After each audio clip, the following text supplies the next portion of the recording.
30 seconds and counting. 25 seconds and counting. We are still go. 20 seconds. Guidance alert. The guidance system now going internal. 15, 14, 13, 12, 11, 10, 9, 8. Ignition sequence start. 5, 4, 3, 2, 1.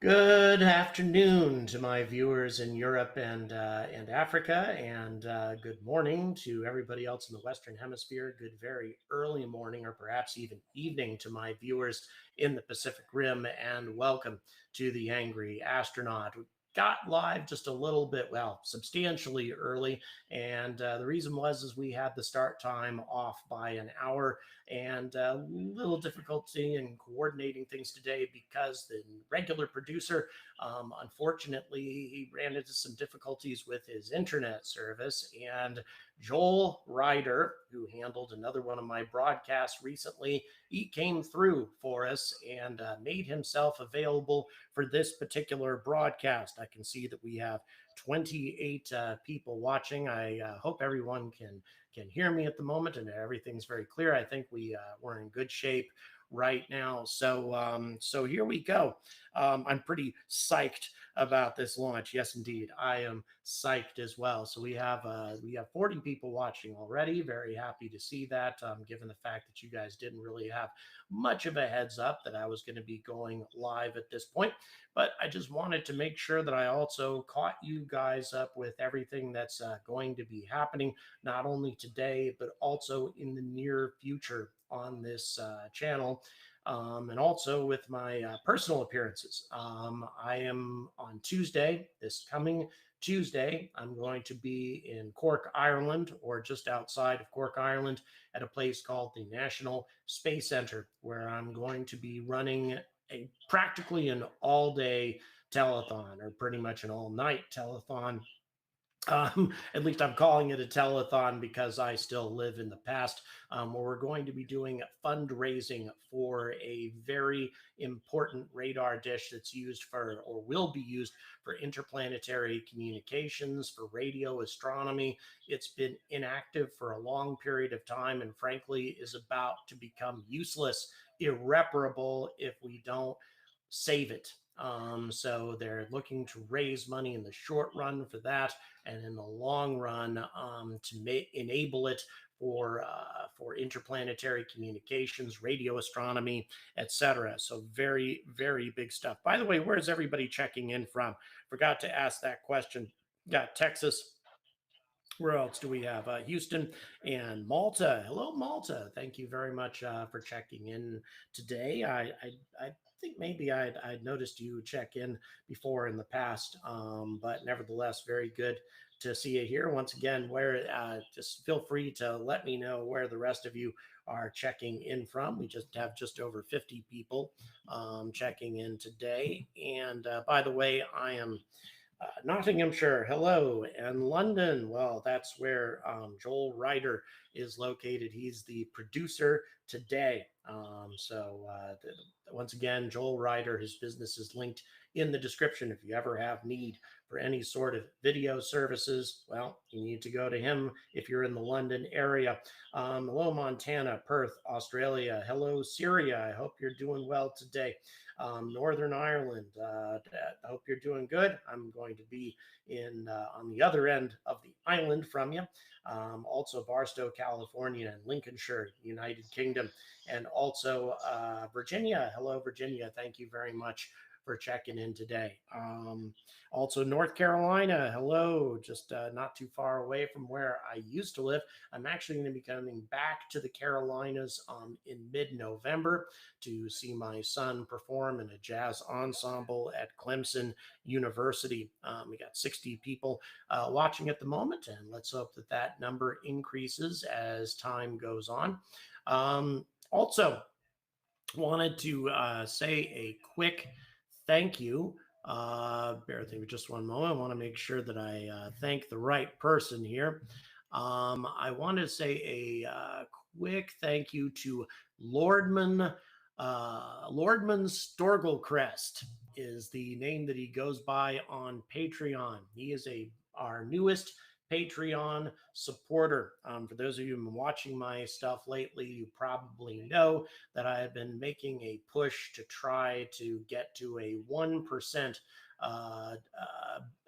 to a 1% goal. That is to say, 1% of my subscribers being Patreon supporters. If that were to happen, it would change the the fabric of what I'm doing. It would make so many things possible that simply have not been possible in the past. I would be able to travel a lot more extensively in Europe without having to do any sort of fundraising initiatives. It would simplify things quite a bit in terms of what I could accomplish on this channel. Could get better equipment, all kinds of stuff that I could do. So just so you know, if you do become a Patreon supporter, you will get access to videos sooner. For example, I released a new video about the Phoenix Lights today.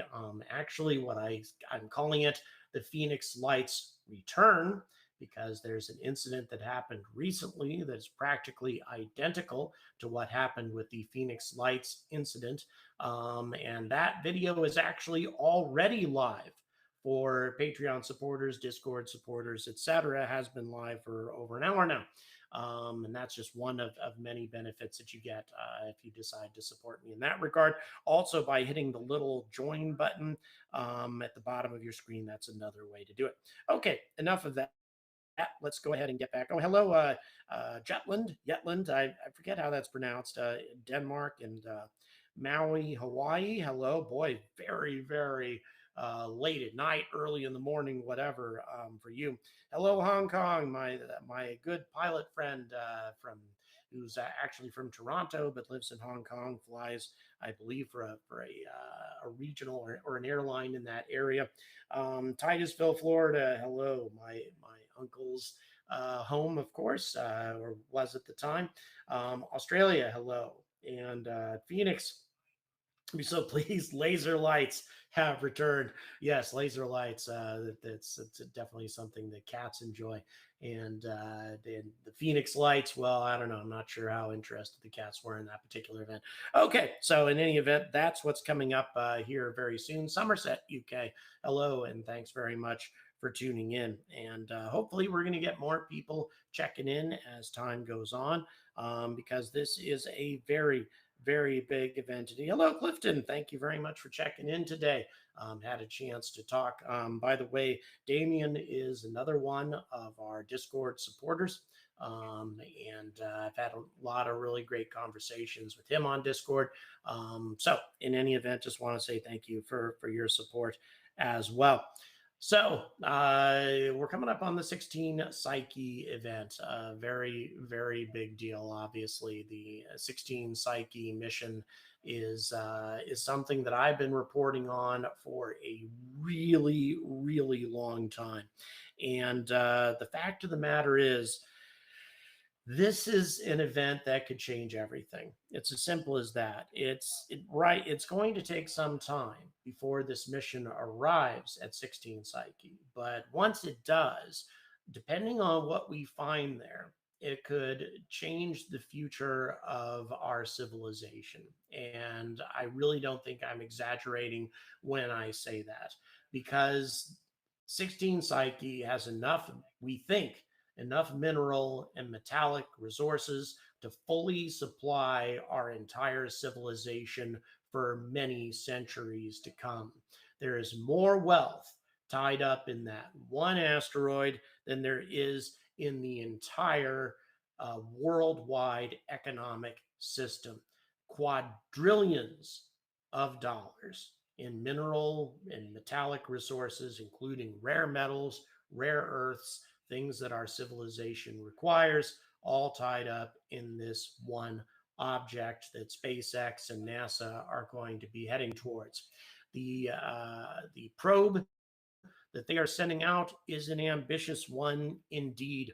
It has a wide variety of equipment, including multispectral imagers. Of course, you're going to get high-res images, which is, of course, what we really care about.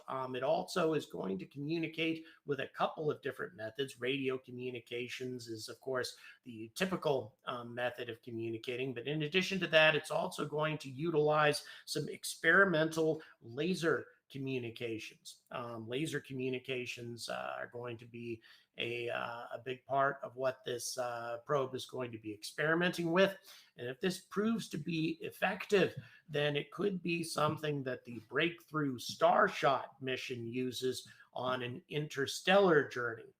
Something very similar to this technology could be used on this particular could be used on the Breakthrough Starshot mission, on those little light sails that they're looking to send to Proxima Centauri and to the planet that is in its habitable zone, Proxima B. Of course, it has solar cells. It also is powered by ion engines. Hall effect thrusters is what they are called. And they run off of a xenon propellant. For those of you unfamiliar with ion thrusters, it's a very commonly used method of propulsion with satellites and with probes these days, simply because the ISP on these types of engines are far superior to chemical engines. They don't have a lot of thrust, very small amount of thrust, but they do have a tremendous amount of ISP.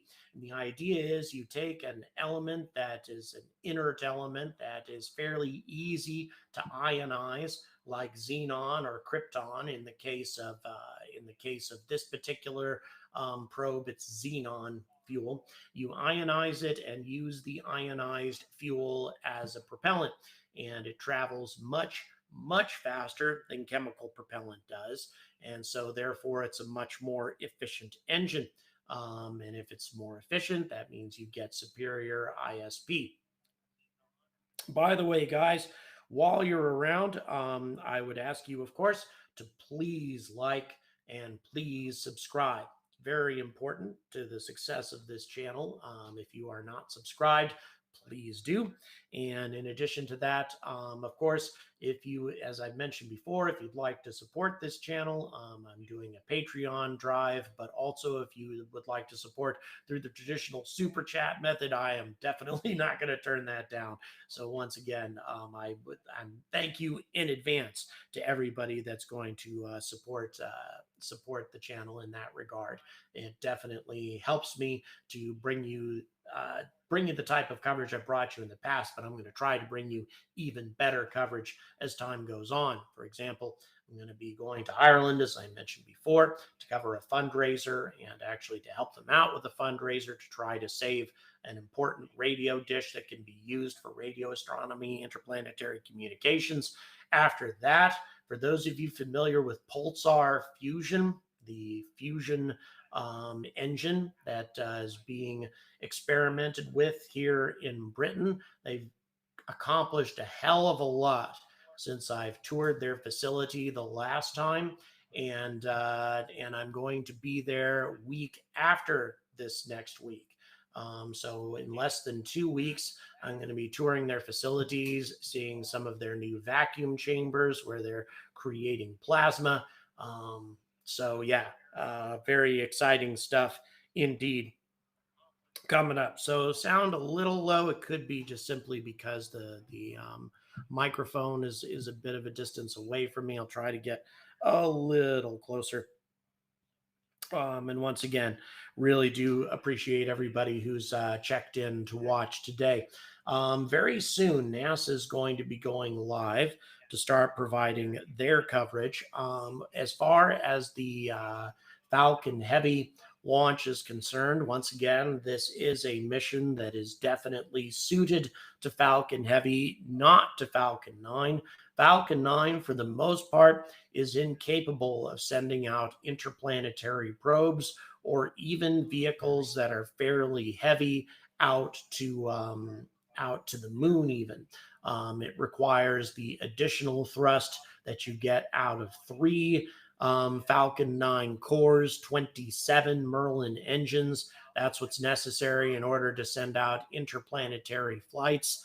And on this particular occasion, we are going to see the two side boosters get recovered. Those side boosters are going to survive. They're going to be recovered. So that will be, of course, a very exciting thing to watch. And in addition to that, there's going to be the central core, but the central core, unfortunately, will not survive. It will be expended. And the reason for that is, in order to land any one of these cores, you need to have a fair amount of fuel in reserve in order to guide it back to its destination, and especially to fire up the engines in order to decelerate and to land successfully. And in this case, since this particular probe is going all the way out to the asteroid belt, they need every drop of fuel in that central core. And so therefore the central core is going to be expended. So there you go. That's the launch parameters, at least as we understand them. We'll get to see the most exciting part of it, which is, of course, the side-by-side landing of the side boosters for the Falcon Heavy. And but that central core will plunge into the Atlantic. So once again, Rockin' Robin, that's very nice of you to say. Really, really do appreciate it. And just so you guys know, I am intending to come back to Cape Canaveral to cover some upcoming launches. For example, I intend to definitely cover the first launch of Vulcan Centaur. And once again, any support you send my way, well, that's where it's going to go to, is to travel. That's where all the extra support that I get pretty much goes to, is my ability to travel to other places besides where I live in order to cover these important events. So once again, do appreciate everything you guys do to support this channel. All right. So NASA going live, I believe, in about 3 minutes time. So you will be seeing a side-by-side image. We'll go ahead and we'll be listening in to what NASA has to say periodically. But just a moment, I'm going to go ahead and adjust that camera just slightly. There we go. And you will be hearing what NASA says periodically. On the occasions when NASA may be covering some stuff that's a bit obvious, or it's stuff that you guys may be more familiar with, I may cut in with my own commentary here and there. I'll try to keep my excitement under control as we get closer to launch. So once again, very, very excited. Will I go back to Boca Chica to cover Starship IF2? The answer to that question is yes, if. Once again, a lot of this stuff depends on the kind of support I get in the future. Any of the travel, even when I lived in South Carolina, was largely dependent on viewer support. Hate to put it that way, but unfortunately, the way that things have been with Google adverts and the way they've been slashing support for creators, viewer support is becoming more and more important with every passing day. Once again, as I've said a million times over, and I'll say it again, if you are hard up financially, I don't want your money. Please don't send me any support if you're hard up financially. However, otherwise, if it's a fairly easy thing for you to do, well, you guys have been awesome in support in the past. So it looks like NASA is going to be live here very soon. Once again, what's important about 16 Psyche is we think that is the failed core of a developing planet, that it may be very similar to the metallic core that exists at the center of our own planet. And if that is indeed the case, then this is an object made out of almost pure metal, which is kind of mind-blowing.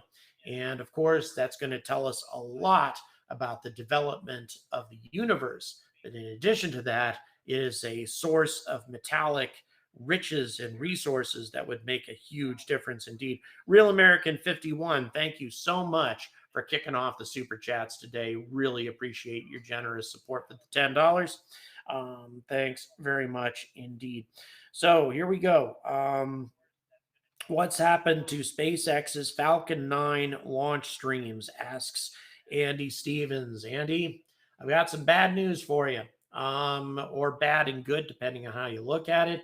SpaceX has moved these Falcon 9 streams over to X. So you need to participate in one of, I'm not sure how their X viewing rooms essentially work. I honestly, I hate to admit this, but I honestly haven't watched any one of these Falcon 9 launches very lately. But if you want to see one of those, you have to join up on X, and I think that is the only place. By the way, you're getting some images right now from NASA, again showing what we think this remarkable metallic object might look like. Once again, we cannot say for certain. The 16 Psyche probe was supposed to have launched last year, but this is super exciting indeed.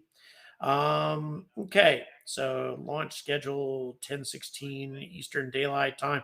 So we're getting there. You're banned from X. Oh dear. Well, sorry to hear that. Like I say, X has been a strange platform lately, a very dynamic platform that we'll say, put that to, I'd say that's a polite way of talking about it. And there we are having a look at the Falcon Heavy in all of its glory. It looks like we're going live with NASA, so we're going to go ahead, producer, please, and switch over to NASA's audio. A lot of excitement, and Yes. I'm glad to see it. Yes. As he said, launch day, so liftoff is targeted for exactly 10:19 and 43 seconds Eastern Time. The name Psyche refers to the spacecraft we're launching today, but also the asteroid we're sending the spacecraft to. And we actually have a model of the asteroid right here, a very baby model. Tiny model, right? A lot smaller than the real thing. Yes, the real asteroid is about as wide as the state of Massachusetts, so it is a very, very large asteroid. It was discovered in 1852 by an Italian astronomer, and he named it Psyche after the Greek goddess of the soul. Beautiful name. Yeah, so because of that, we named our spacecraft Psyche, and because of that, we named our mission Psyche. So the focus is on Psyche, Psyche, Psyche. Yep. We're really focusing on really getting to know this little world. All makes sense to me, easy to remember. Yes. So exactly. as you place that asteroid down, tell me where Psyche is in relation to us and our solar system. Right, well, you remember elementary school, right? Mercury, Venus, Earth, Mars, Jupiter, right? And between Mars and Jupiter is the main asteroid belt, and this asteroid orbits in the main asteroid belt between Mars and Jupiter about 3 times as far from the sun as the Earth. And really quick, a very unique asteroid, obviously, metal rich. It's metal rich, and it's the largest one of its kind in the entire solar system. And that's why we're going to it. Yes. And there is a lot to learn about this mission. That's why Jim and I aren't the only ones you'll hear from today. We have Jasmine Hopkins here at Kennedy Space Center at a nearby viewing location, Raquel Villanueva at NASA's Jet Propulsion Laboratory in California, and Daryl Nail and Mick Woltman, who will walk us through the operational milestones today. All right, so guys, SpaceX has been fueling its Falcon Heavy rocket for about a couple of minutes now. And the other watch item is, of course, the weather today, but we are looking a lot better than yesterday. Yes, we certainly are, Megan and Jim, and good morning to you both who are looking lovely in your purple and orange mission colors. Mick and I here, we're in our gray, which was the weather yesterday, but you know, great news in terms of the weather for today's launch. It improved to 85% go. We just heard a weather brief as she gave that brief to the launch director, Mike Taylor of SpaceX, and you can see it on the graphic there. 85% go. Winds are light and variable. 5 to 10 miles per hour out of the west, temperature 82 degrees, and of course it's humid. Our only concern, though, Mick, a potential cumulus cloud in the area. We don't have any rain, as you can see on the radar. That's the best news that we got today. Yeah, absolutely. Like Jim, I'm excited this morning. I mean, we started early this morning, Daryl, you and I listening to the nets, and the weather has only improved over the last several hours down to this 85% go, and I'm excited for that as we move into launch liftoff this morning. The range team will continue looking at the weather, and along with the engineering team on the launch vehicle, but things are looking really good this morning from a weather standpoint for this mission. I'm very excited. The other major factor for consideration before launch is the range. As you look at a beautiful shot orbiting around the launch pad there at Launch Complex 39A, the Falcon Heavy, the 3 boosters at the bottom, and the spacecraft Psyche encapsulated at the top. That range, as you can get a look around over the Atlantic Ocean, is green, so we're good to go there. Listen now. NY, PY, and center core LOX load has started. That is the call out for LOX load. So now we were flowing RP1 propellants into the Falcon Heavy boosters, those 3 boosters at the bottom. Now we are flowing LOX, which is more of a delicate operation. Yeah, absolutely. About 5 minutes ago, we started the RP1 load, which got the fuel going into the boosters, and now we are putting the cryogenic densified LOX in board. Between the 2 propellants, that will provide all the fuel and energy needed to fire the 27 Merlin engines this morning. So the team is loading the first stage, and about 5 minutes from now, we'll start loading second stage. So things are looking really good, and nominal instrumentation on all the load. We are counting down to a T0 at 10:19:43 a.m. Eastern Time, 14:19:43 UTC time. It is an instantaneous window now that we've started LOX. Real quickly, Mick. Yeah, absolutely. We starting this densified LOX, it sets our window for this morning because we've committed to that, because we have to maintain that cold temperature of the densified LOX in the stage. So the team is confident. They've given the go. We've started propellant loading, and we're looking forward to liftoff. All right, our next call out will be for propellant load in the second stage of the rocket. That's coming up in just about 10 minutes. But for now, we'll send it back to Megan and Jim. Wow, what do you think of those live views from the helicopter? Daryl and Mick are awesome too. It's great to have these experts. We're awesome too. Yeah, it was really great to see those shots, not, of course, of the rocket, but also the weather. 85% go. It's been our biggest concern, right? The spacecraft is ready, the rocket is ready, the team is ready. Let's hold out for the weather. Yeah. It's looking good. Looking good, exactly. Yeah. Now, you heard that call out over the loops about loading liquid oxygen. You're going to hear call outs like that throughout the broadcast, and we're going to pause for those so that you can follow along with operations. Our broadcast today will take us all the way through the moment we deploy and get the first possible signal from the Psyche spacecraft. Now, Jim, people might be wondering why go to a metal-rich asteroid? Well, we've visited over 60 or more years of NASA and other space agencies. We've visited gas planets and rocky planets and icy moons and comets and rocky asteroids. We've never seen a metallic asteroid. There's a big population of them out there. Psyche is the largest one. Right. So we want to study this class of objects that we've never seen up close in the solar system. And so what do we hope to learn by studying Psyche? So one hypothesis is that Psyche might be the preserved ancient core of a little planet, a planetesimal. And so we can't study the core of the Earth, right? It's too hot pressure's too high. We can't study the core of the Moon or Mars or anything else like that. So here's a chance to study the core of a growing planet from early in the solar system that is exposed to view. At least that's our hypothesis, and we want to test that with our instruments and our amazing spacecraft. Perfect. And actually, speaking of the spacecraft, Psyche isn't the only experiment flying today. Hitching a ride on the Psyche spacecraft is the Deep Space Optical Communications Experiment, or DSOC. So, Jim, this is a completely separate technology demonstration. Yeah, so we're used to radio communications with spacecraft, NASA's Deep Space Network. This will be the first time we'll use optical laser beam communication to try to talk to the spacecraft as it goes farther and farther out into the solar system. And that technology has been demonstrated out to the Moon, but not beyond. So we want to use it out at Mars and get much better data rates, much higher quality data. So it's going to be a great test, and Psyche mission's just super happy to be carrying the DSOC. Yeah, a lot of science packed into one mission. Now, Jim is obviously very knowledgeable. That's why we're inviting you to send him your questions about the mission. So just submit them online using hashtag AskNASA, then watch as we answer your questions live. And you can also interact with us by playing Psyche Bingo. Jim is ready to show you the card that you can get. You can get your very own by scanning the QR code we're about to bring up on your screen here. And every time you hear a bingo word on the broadcast, so for example, we have cruise, iron, core, Mars. Whenever you hear one of those words, just mark it on your card. And when you get bingo, you can show off your win on social media by tagging @NASA Solar System. All right. Now, Psyche the asteroid is sometimes called 16 Psyche, and that's because it was the 16th asteroid to ever be discovered. Now, more than 160 years later, scientists will soon study it up close.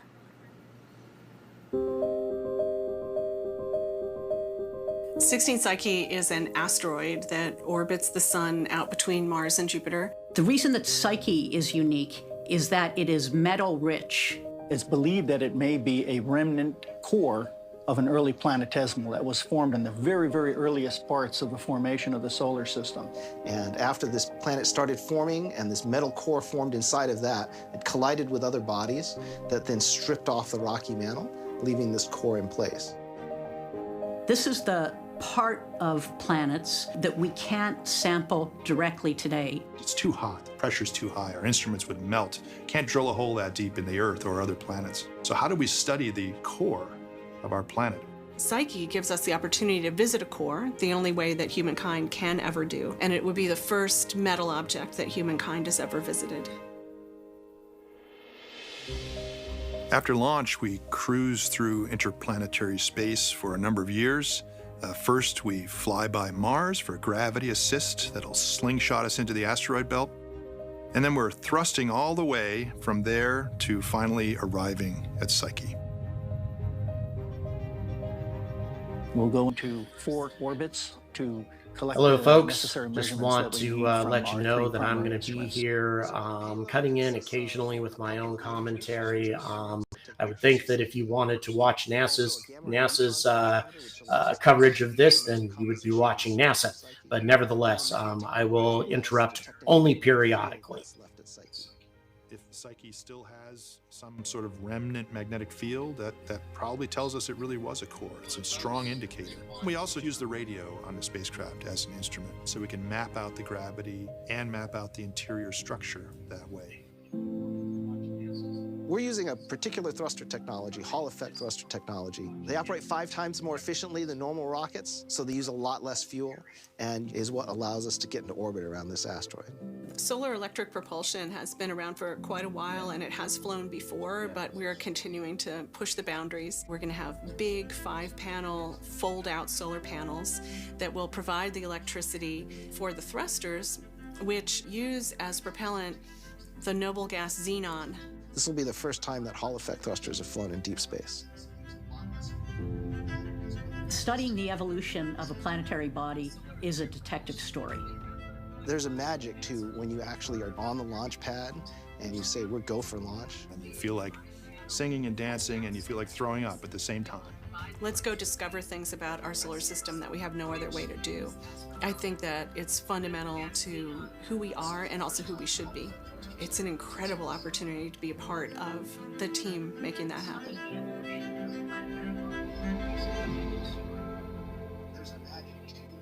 I want to take a second to repeat what you just said in that video, feeling like throwing up and excited and dancing all at the same time. Is that how you're feeling right now? Butterflies right now, very excited, but also super confident. This team is amazing. It's putting this show together for us. Yeah.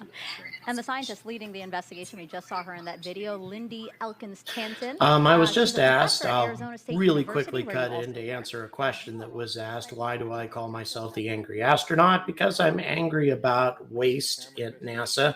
NASA doesn't get a lot of funding and yet makes some bad decisions in terms of the projects that they they embrace, like SLS, for example. And so a lot of the money gets flushed down the toilet when really we can't afford to be doing that. In addition, I get angry about other issues as well. For example, some companies like Blue Origin, who have not gotten to orbit yet, getting these big multi-billion-dollar contracts, etc. Lots of things in spaceflight to get angry about. So that answers your question there, I hope. Let's check back in with Daryl and Mick. Megan and Jim, we are still green for weather and range, which is great news as you look at an orbiting shot there of the launch pad. We're here at Hangar AE at the Mission Directors Center. A lot of high-level folks behind us monitoring the mission, keeping track every step of the way. Mick, you did hear something, though, on the Range Ops Net that suggested that we had a recreational boat not in the box, which is the area of concern when the rocket goes up, but near the box. nonetheless, they're going to get a visit from a Coast Guard cutter. Yeah, absolutely. Being here, Launch Complex 39A, right here on the coast of Florida, you know, we have all kinds of things we have to look at, all kinds of weather constraints. We talked about the weather this morning. We have launch vehicle constraints we have to worry about, and we have range op constraints that have to be met. So the range team from the Space Force is monitoring all that and looking at it, and this is just one of those things we have to deal with. We're also watching propellant load, the big operation as we lead up to the liftoff today, and in just a few seconds, we're going to start RP1 load. That's the just second great. Stage. Let's listen in. All kinds of things we have to look at, all kinds of weather constraints. Stage 2 RP1 load has started. We have range op. With that call out, we're now loading the second stage with propellant, and following that, we'll LOX load it. But the long pole in the tent are those 3 boosters that we're looking at. Yeah, absolutely. We're about halfway filled with the RP1 and the boosters there as we look at the data on the screen. And LOX is continuing to flow in all 3 boosters to make sure everything's filled this morning for propellant. And second stage has started also. We're very excited to get all this propellant done. This is the most critical and long portion of the operation to get this vehicle. By the way, for those of you who are interested in this process, SpaceX is one of the few companies that loads up with propellant so soon. It's such a close proximity to the time of takeoff. Many other companies do not do that, but they do a quick propellant load up minutes prior to taking off.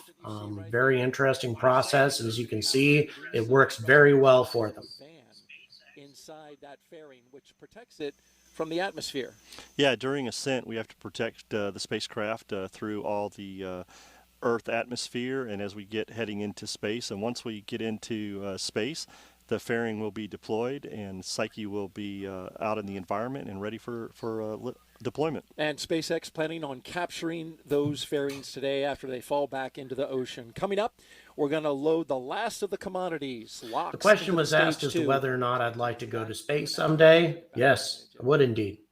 Okay, so that's definitely going on with the launch vehicle. Now it's time to check on the Psyche spacecraft itself. For that, let's go to NASA's Jet Propulsion Laboratory in California. Raquel, so JPL is managing this mission. That is correct, Megan. This is the Psyche mission support area behind me, where about 36 people are working. These are experts in operating the spacecraft. The team had a very early start on the West Coast. Many of them arrived around 3 o'clock this morning to start preparing for launch. Around this time, engineers have to turn on power to the spacecraft. And that's what they're doing here, transitioning to internal power using the battery that's built into the spacecraft. This battery is used until Psyche can get solar power when the solar arrays deploy. The team is also equipped with Lucky Peanuts. Eating them before major mission events is a tradition here at JPL. As we get closer to launch, I will talk to team members gearing up to take their seats in the mission support area you see over here. Back to you, Megan. 32 minutes and 3 seconds and counting to launch here at Kennedy Space Center in Florida. People from all over the world visit. Probably want to go up on the Virgin Galactic spaceship too. Exciting thing, getting dropped from an airplane and taking off. That would be a hell of an experience. I'm not sure if I could handle several days in orbit at my age and in my physical condition. At MIT and how that got you here. So we have a laboratory in which we measure the magnetism of rocks. And back in 2010, we were finding many meteorites, for some reason, were very strongly magnetized. They formed an ancient magnetic field billions of years ago. And we were really perplexed, like what could be the origin of this magnetic field? And we were puzzling over this, and one day, Lindy Elkins-Tanton, the future PI of Psyche, was walking by my office, and I asked her, do you have any ideas about what this magnetic field could be? And she's like, I was just teaching a class about this topic right across the hall from you. So she came into my office, we talked about it for an hour, drew a bunch of things on the board, and then by the end of it, we came to the conclusion that many of these meteorites came from asteroids that had formed little metallic cores, just like what's in the center of the Earth. And the churning of these molten metallic cores generated a magnetic field just the way the Earth does. Okay, so we wrote a paper about this. some scientists at JPL read the paper, and they invited us, also Maria Zuber was involved with that, and invited us out to JPL to see whether we might want to build a mission associated with this. And we thought about this for a second, like, yes. So then we went out there, and here we are 12 years later. Right, it's great to see how you got here. So you're also speaking of this magnetization, and you worked on the magnetometer. You're the lead for that instrument. Can you tell us how will that role expand after launch today? So we've been, until now, measuring little quarter-millimeter fragments in our laboratory. Now we're sending a magnetometer out on a big spacecraft out to measure the magnetic field of a big asteroid, and we're hoping to make the first detection of a magnetic field around an asteroid. And Ben, as you said earlier, you have been working on this 12 years, so it's great to see that you are here today for this launch. Surreal. Of course. Thank you so much, Ben Wise. Thank you. Back to you. Now, we just heard from Ben, Psyche's magnetometer lead. Why don't you tell us about what a magnetometer is? Why don't you break that down for us? Megan, this is not just the host desk. This is the host desk of science. Because we're going to do a little demo here. This is the magnetometer. Okay. So think of this as this magnet as a magnetometer. That magnet is the magnetometer. I have 3 rocks here. Okay. This is a rock from my backyard, and these are 2 rocks from space. These are 2 meteorites from the. I do agree with you there. I wish that we had been further along than we are currently as well. And what NASA is not talking about here, if I can cut in for just a moment, they're talking about the scientific importance of this mission, which obviously is a big deal. The fact that we're looking at what could be, a model for our own planetary core, the fact that it could have its own magnetic field, et cetera, et cetera. But at the same time, it also potentially holds enough metallic resources to fuel our civilization for many centuries into the future. There's potentially more wealth locked up in 16 Psyche than there is in the entire world's economic system. And this is a very, very important detail that won't be lost in 2029 on a lot of prospective asteroid miners when they get to check all of this out. I think that there's some amazing possibilities coming up. Unfortunately, as we said before, 2029 before this probe rendezvous with 16 Psyche. Go to the Earth's core. We can't study the other planetary cores. But here we can look at this object, which we can get its chemistry, we can look at the kinds of minerals on its surface, its geology, its density, its gravity field, and really understand some details about how cores form and therefore how planets form. How planets form, our planet. Our planet in particular. Okay. Exactly, Thank you so much for breaking this down. Love the demo. Managing today's launch is NASA's Launch Services Program based here at KSC. It's responsible for delivering uncrewed spacecraft like weather satellites, telescopes. Many of those end up orbiting the Earth, but Psyche is going to go much farther. NASA's Daryl Nail spoke to an analyst about Psyche's unique trajectory into deep space. Jermaine Oliver, good to see you again. How you doing? Well, this is your animation here. You're the LSP trajectory analyst. Show us now what is happening here with the second stage and the Psyche spacecraft on board. We have the second stage and the launch vehicle together, and we're going through our first burn. This burn is going to get us to park orbit. During park orbit, we will basically loiter there until the trajectory lines up to get us on an outbound cruise to Psyche. Okay, and so now you're going into that park orbit, and I notice this thing's moving around a little bit. Well, we want to keep the sun about a 90-degree angle, but at the same time, we're doing what we call a barbecue roll, where the spacecraft will just spin to keep the temperature gradient across the spacecraft and the launch vehicle the same. You don't want the sun focusing on one particular area that could potentially damage any instruments or any hardware. So it is continuing on the velocity vector, which we see here very clearly, and that 90 degrees to the sun. This is a long coast phase. Yeah, about 45 minutes or so before we actually get into the injection burn. Is there anything happening during this coast phase? No, we're just pretty much just going through the barbecue roll, tracking the sun, keeping it 90 degrees away.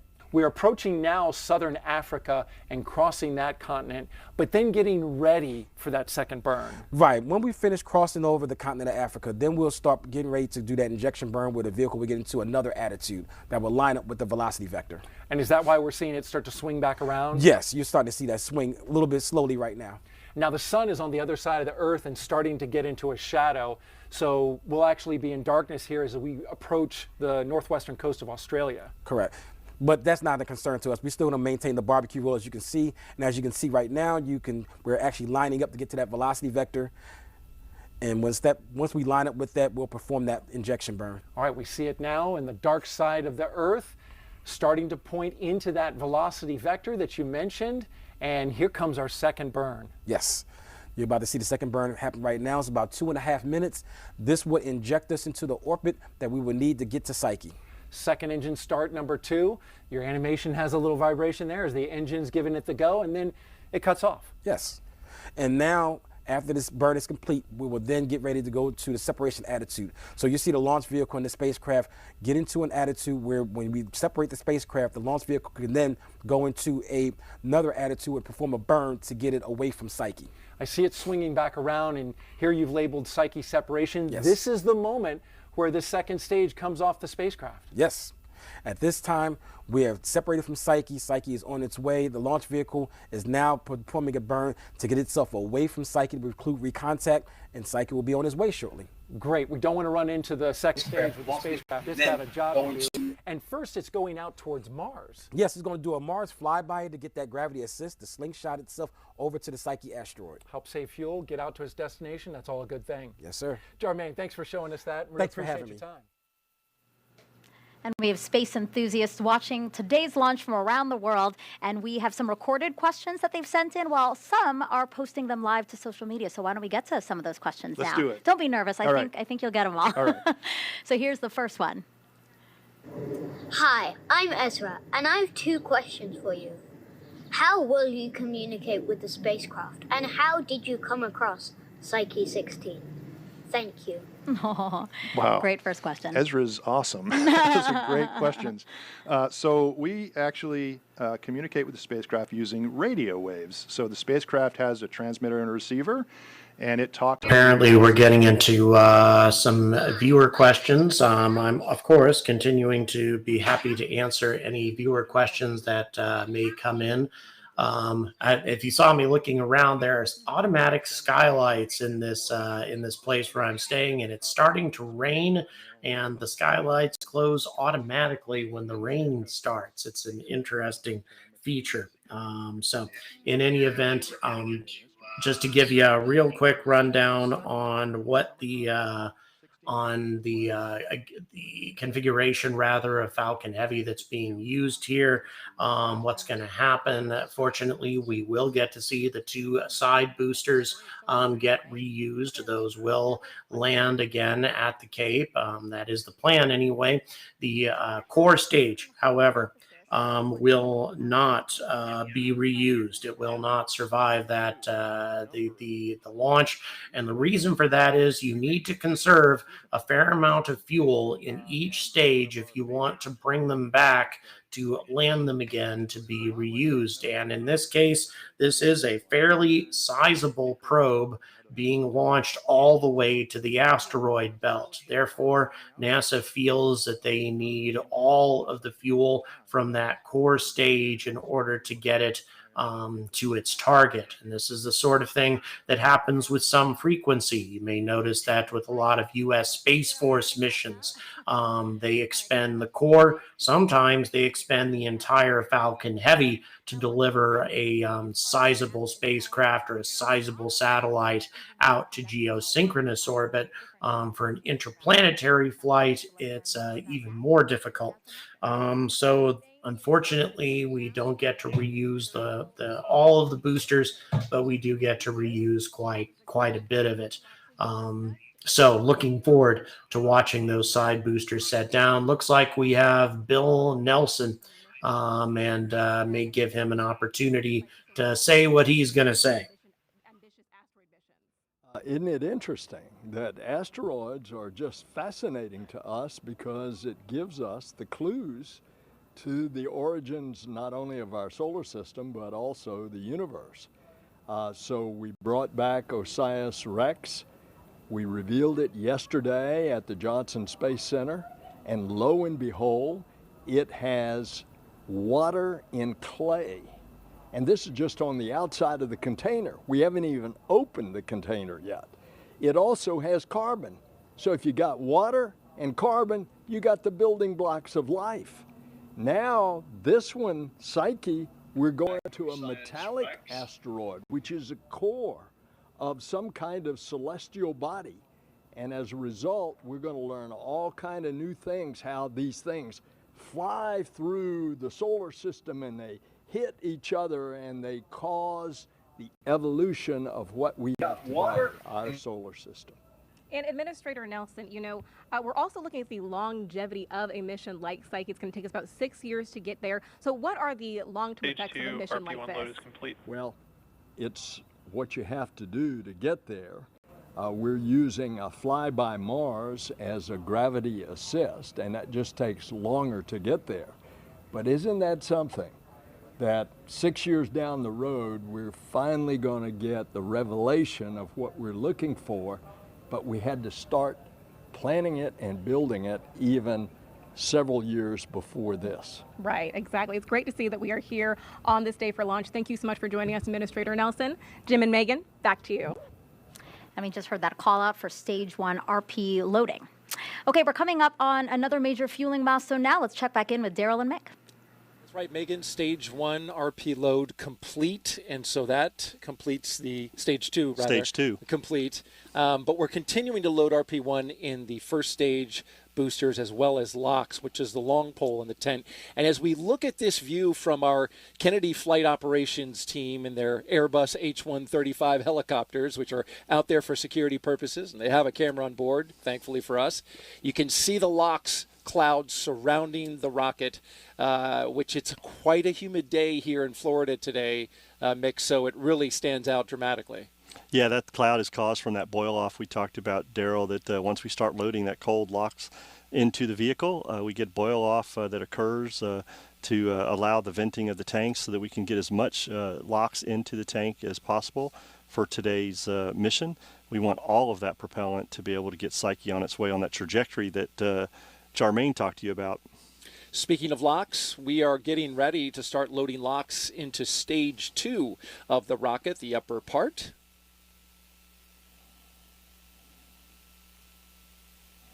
And you can see that stage 2 LOX load has started. And there's the call out. You can see that the strongback has been chilled as well. Now LOX is flowing up to the second stage of the rocket. Yeah, now this will be the last and final propellant we need to get on board the Falcon Heavy this morning. We continue to load RP1 and LOX onto the first stage, and now that we've it's cutting in here for a moment. It is a remarkable thing to see that we are just over 18 minutes away from launch at the time that they're starting to load the second stage with liquid oxygen. To have this fueling process still being in process, I guess the best way to put it, less than 30 minutes, well, less than 20 minutes away from liftoff is truly a remarkable thing. Again, an unusual way to proceed. Many launch providers don't go this route, but SpaceX always very groundbreaking with the way that they handle these things. Very exciting indeed to watch all of this happen. Do you think it'd be possible in the future for a sample return mission to Psyche? Absolutely, Andy. Absolutely, it would be. It would take many, many years for that sample to return. But yes, that is a doable thing. My Toronto visit was fantastic, by the way. I really, really fond of Canada. Simple as that. It was a really, really good experience. Yeah, as far as volume is concerned, Rock, and I know this bothers you, and I'll tell you something. This is a problem that drives anybody who works with me insane. I am a stage actor. That's one of a number of professions that I've had in my life. My voice projects in a huge way, even to a microphone that's a fair distance away from me, as it is here. And so as a result, a lot of times people have a difficult time balancing out the volume from another broadcast with me. I apologize for that. It's simply the nature of my voice and the way I've been trained to use it. So I am sorry about that.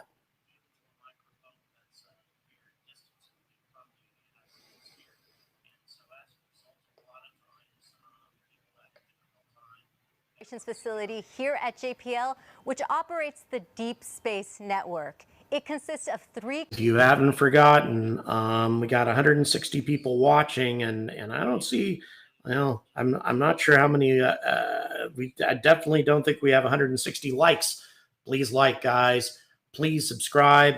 And once again, I want to thank everybody who supports this channel, whether it be through Super Chats, Patreon, etc. You guys are awesome. Oh, yeah, and don't forget to share. And also, if one other point I could make is we have Joel Ryder. His company is linked in the description. He had to pick up this broadcast today on the fly with very little notice. And it's one of the reasons why it looks so different. And he did that because my producer lost his internet connection about 24 hours ago. So he stepped in, and another reason why things may not be the same as you're accustomed to. But I hope you guys enjoy this. Jason, how exactly do these laser communications work? Well, Jasmine, so just like on Earth, where space users are voracious for data, and so most of that data on Earth is routed through fiber optic cables with lasers, as everybody knows. We do the same thing for space users in this concept for things like DSOC, except can't tether a spacecraft to a fiber, so you have to do a free space link. And with that, there's at least 3 challenges. There's pointing becomes a challenge. You have to point very precisely. Plus, the Earth distorts optical light, right? And so you think about a hot road or the horizon of a hot road on a hot day, right? Like today, and you see that shimmer. And then 3, the signal is so faint, you literally have to count photons. So we have to have these super cooled nanowire detectors that are cooled to just about 1 degree Celsius above absolute zero. But you put that together, and we get a capability to deliver data 10 to 100 times faster. Right, so what we're doing is pretty complex. And Trudy, your directorate focuses on future technology. So how can we use DSOC in the future? Right, Jasmine. So as Jason said, 10 to 100 times more data we're getting back. So it's very enhancing. For our friends in science, more data means more discoveries. And then certainly with all the work the agency is doing around Moon to Mars objectives, DSOC now gets into the to Mars part of that. So humans to Mars, a very realistic type of system we could use for reliable... About laser communications, it's important to note that this is the type of communications that they're hoping to use for the Breakthrough Starshot mission as well. Laser communications proved to be far more effective for long distance communications. At least that's the idea. That's the technology that's going to be tested on this particular mission. And if it works from the asteroid belt, in theory, it should be able to work all the way out from Proxima Centauri as well for the Breakthrough Starshot mission. High efficiency photon algorithms, right? Remember that photon starved channel, got to count those photons. And that's how we'll accomplish that in injection or infusion into human spaceflight. Right. And Jasmine, just to add on, so Jason and I had the unique opportunity to go over and see O2O installed on the Artemis II service module yesterday. It looks absolutely beautiful. Nathan, that's a very good question. Why not do it that way? Makes sense. And Jason knows what we like to say in space tech all the time. What do we say, Jason? Technology drives exploration. Bingo, exactly what Jason said. So. Awesome. Great things to look forward to in the future. Jason, Trudy, thank you so much. Megan, back to you. As you heard, laser communications will play a big role in our next mission to the moon. As of right now, we are about a dozen minutes away from launch, and everything looking very good at the moment. They're bringing us some Artemis stuff, it seems. A few weeks ago, the Artemis II crew suited up in the historic Neil Armstrong Operations and Checkout Building, a test to practice a bit of what would happen before they lift off for the moon. Once and as you can see, we have our crew of 4. I've actually met a couple of these people, and they are going to be on the Artemis II mission. Artemis II, I don't foresee is going to have any sort of significant delays, given the fact that all it requires is Orion and SLS, of course, Orion being part of SLS, but it should be able to carry out their mission by the end of 2024 without any significant hiccups. It's Artemis 3 that's problematic, because I think that SpaceX has been given a really, really steep hill to climb in getting a lunar landing version of Starship, a human-rated lunar landing version of Starship, capable of landing on the moon with a crew on board. I think it's going to be very difficult to get that done by the time frame that we're talking about, 2026. Personally, I think it's impossible. So I'm hoping that they make Artemis 3 into a lunar gateway mission instead. And here's some details about Psyche. Cross formation, and when those solar arrays are extended, the spacecraft measures about 81 feet, or the size of a tennis court. It will be propelled by solar electric propulsion and will travel about 2.2 billion miles to study the metal-rich asteroid, also named Psyche. Now, Jim, you are one of the scientists behind this mission, a mission more than 10 years in the making. How are you feeling now with 9 minutes and 30 seconds to go before launch? Oh, my goodness. I have butterflies the size of pterodactyls in my stomach right now. But really, I'm thinking about the team. Yeah. Right? I'm thinking about the hundreds, the thousands of people around the world, across the country, around the world, who have worked so hard to get to this point. Launch is the focus of a big team effort, and I know there's lots of folks out there on pins and needles right now. Absolutely. But also, I think we're also just super confident in the team at SpaceX, the team here at Kennedy, to get us up there into space and give us a great ride. Yeah, and this mission could benefit planetary science for generations. So impactful. Absolutely. I mean, we won't get to Psyche till early 2029, right? So you think about a lot of the kids watching at home today or in school. Butterflies today, in his stomach, and I must say this is a critical moment for NASA and SpaceX. SpaceX has never launched an interplanetary probe that is this ambitious. This is a mission about as ambitious as the Lucy probe out to the Trojan asteroids. This is not going to be an easy thing, and Falcon Heavy is certainly capable of it, but SpaceX doesn't have the same kind of experience with interplanetary missions that ULA does. So obviously, everybody's really counting on this going right, and there's a lot at stake here. I am 100% confident that SpaceX can get this job done right today, but still, their lack of experience with interplanetary missions is a bit of an unknown quantity. Transitioning the power to internal from shore power on the ground to internal to the rocket and the spacecraft. Yeah, absolutely. As we're tanking the launch vehicle, there's also things going on with the spacecraft, and the spacecraft team is working all of their ops, transitioning to internal power, getting ready for this morning's launch. And we just heard that they confirmed communication with the spacecraft after a short transition, and we'll verify that they're on internal power here shortly. But things continue to look nominal for this morning's launch attempt. And we're hearing, as we go along, updates about when each booster's RP1 is complete.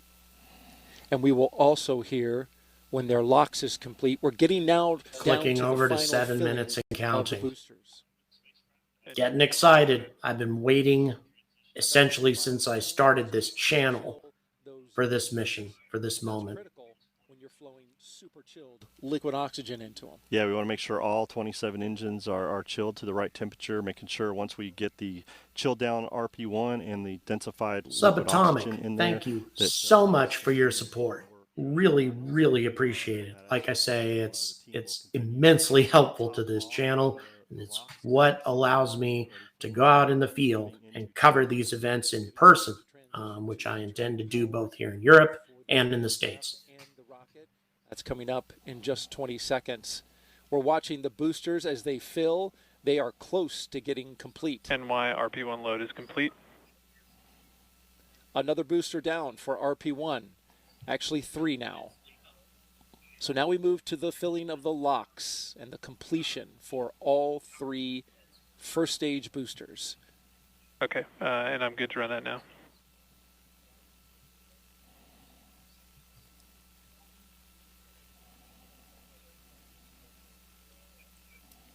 Listening in for the switch to internal power.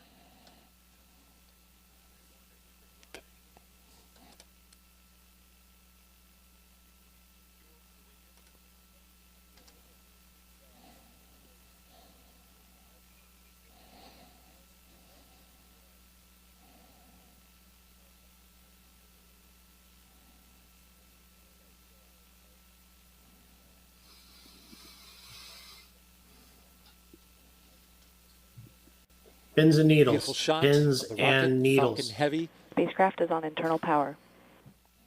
There's the confirmation. God, I the wish I was spacecraft there. is now Ugh. on internal power. The Psyche spacecraft that you see there, encapsulated between those two fairing halves. Vehicle tanks are pressing for strong back retract. So there we heard the team is pressing the strong back to get ready to retract the transport erector, or strong back as you refer to it, away from the vehicle just prior to launch. We saw a shot there at the fairing, and that structure will move here in about 10 seconds as they retract that. Things are continuing to move pretty quickly here, Daryl, as the team preps for a T0. Strong back retract has started. So now let's take a view up at the top of the rocket where we can see the clamp arms. They will begin to release the rocket at just about the midsection of the rocket, midway up. We're also waiting for the NLM pole, which is coming up in just a few seconds. A final check with the NASA launch manager, Tim Dunn, by launch director Mike Taylor of SpaceX. Strong back retract has started. LD. 4 minutes and counting. LD. The NASA Psyche team is go for launch. Copy, go for launch. Great news there. The spacecraft team is ready. NASA's launch NY team is launch ready. load is complete. Yep, and there we heard a call out for a LOX load on one of the side boosters is complete as the team continues to fill the tanks and top. By the way, these boosters that are going to be recovered today that will land will be used on a future Space Force mission that I believe is just a few weeks away. So it's definitely a demonstration of how effectively SpaceX makes use of reusability, how good they are at it. Center core LOX load is complete. And one commercial mission. They'll be coming back about 7.5 minutes after liftoff. So look to the sky. 3 for minutes that, and especially counting. that entry burn and landing burn. They'll make a sonic boom Big that moment. you can't miss. Big moment. Yeah, absolutely. We are for looking NASA. forward Big to moment those for two boosters SpaceX. coming back. And as we talked earlier, that center core will be expendable. We'll use all the propellants for Psyche today.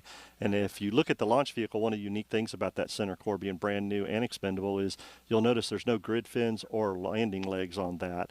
And that is done by purpose to make sure we get the complete performance out of that center core for that trajectory that Jarmaine talked about to allow Psyche to perform its mission. Always good to save some mass when you're flying a rocket to space.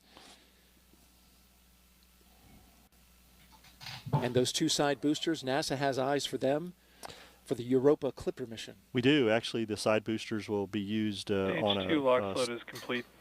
Stage 2 LOX load complete call out there. But that's those side boosters will be used on a Space Force mission later this year and or maybe early next year. 2 minutes. And then we are looking to use those as our prime side. Just so you guys know, approximately 20 seconds prior to liftoff, we will go full screen so you can get the full glory of Falcon Heavy's takeoff. And then I will come back to you about 20 seconds after the launch. 1 minute and 37 seconds.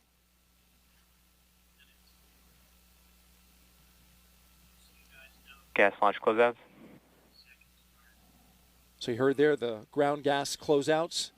And Vipers, see that yes, burst it of was LOX coming off the delayed. It was side. originally supposed to launch in 2022.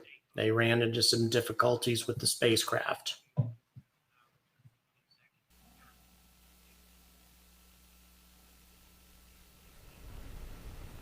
Getting down to the final minute now.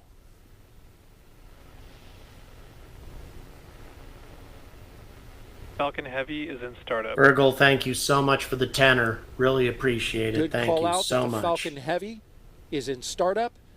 Now we're going to get the go at T-minus 45 seconds. Go for launch.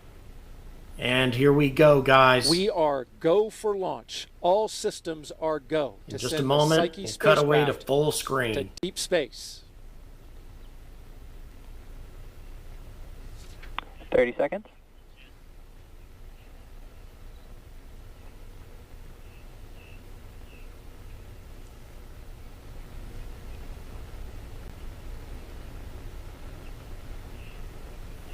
$15 seconds.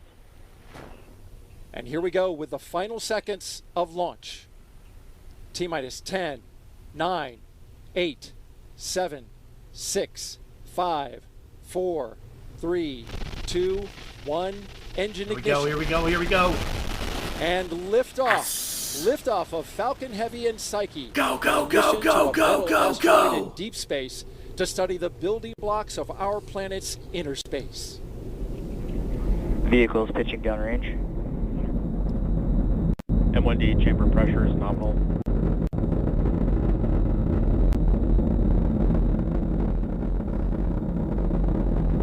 View there from the onboard camera on the booster. Beautiful shot there as it goes through the clouds. Oh, hell yeah, this is fantastic. Everything looking fantastic thus far.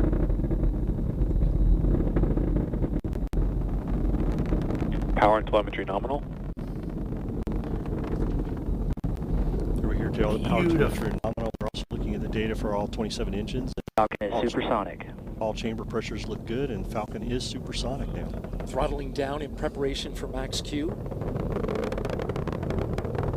moment of peak mechanical stress on the rocket. What will happen here Max is Q. The side boosters will be at full Oh, that's power. a The hell of a center core shot will right be able to there. reduce power to go through max Q to reduce the pressures on the structure. Vipers, thank you so much for the $2 Canadian. Really appreciate it. Coming up in 30 seconds.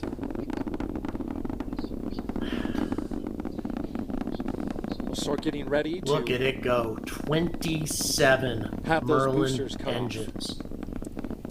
Until the liftoff of SLS, the most powerful rocket in current service. And of course, SLS costs about as much as 50 Vehicles looking good, pitching down range. All telemetry looks really good so far, Daryl. So we see a beautiful view of the Falcon Heavy and center core and side boosters there. Data is looking really good. all 27 engines of the Falcon Heavy, putting down 5.1 million pounds of thrust. Standing by now for booster engine cutoff for those side boosters. The center core booster will continue on.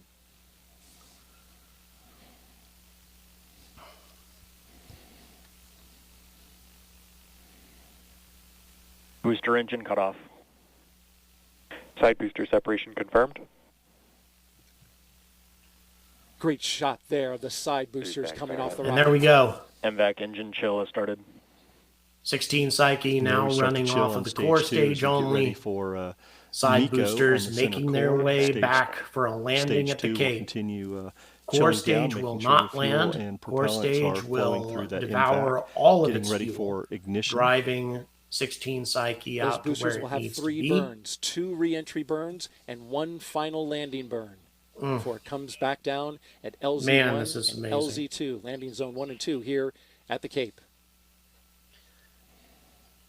Falcon Heavy, 27 Merlin engines, a badass. Next up is main engine cutoff of that center booster.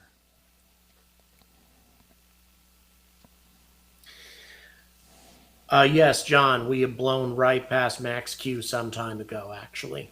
After that cuts off, there'll be a series of steps that will Yeah, happen. I'm curious as to why Close they don't succession. have that rundown Main on engine the, cutoff. on the The monitor. center core stage will separate, and then we'll start the second stage burn, the first of 2 burns today. There we see a shot inside the shutdown. You can't beat these SpaceX visuals either. They do such a great job of showing us all the There you have details, Nico. especially when it's not a Space Force mission. We really haven't seen too many of those lately. So now we really get to see everything. And there we go. Now the upper stage Center core FTS is safe. running off of a single Merlin engine. It's going to be conducting a number of burns in order to get 16 Psyche into the correct trajectory. But everything's looking really good in that regard. And now we're going to be landing those side boosters. To the atmosphere. You can see the fairing falling away back to Earth. SpaceX has their recovery vessel. Bruden 62, you're right. It's just an amazing thing to watch. Bob is out in the waters right now, looking to recover. Truly astonishing views. Getting a good burn now from the second stage. Yes, the two side boosters will land. The core booster, however, will not. They have to use all the fuel in that.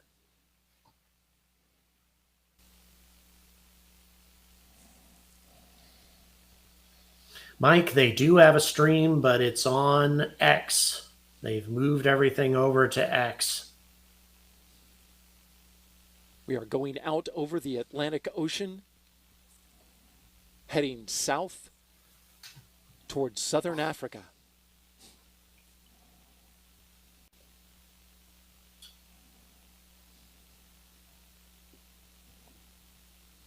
On the right-hand side, you see the glowing engine of the stage 2. We've got 2 cameras there. On the left, we're tracking those boosters coming back down.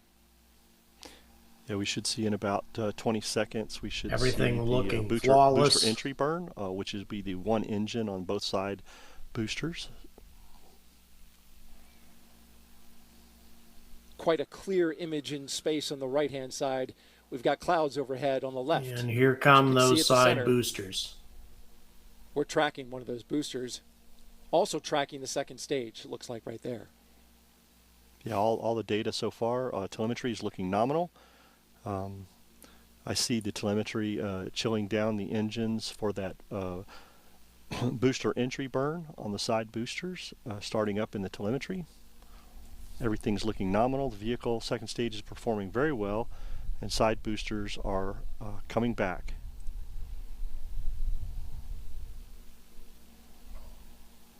Boosters entry burn startup. And there we just heard booster entry burn startup is happening. And seeing the entry burn getting ready to go on the side boosters. Up. Engines now re-engaging on the side boosters. On one and shutdown.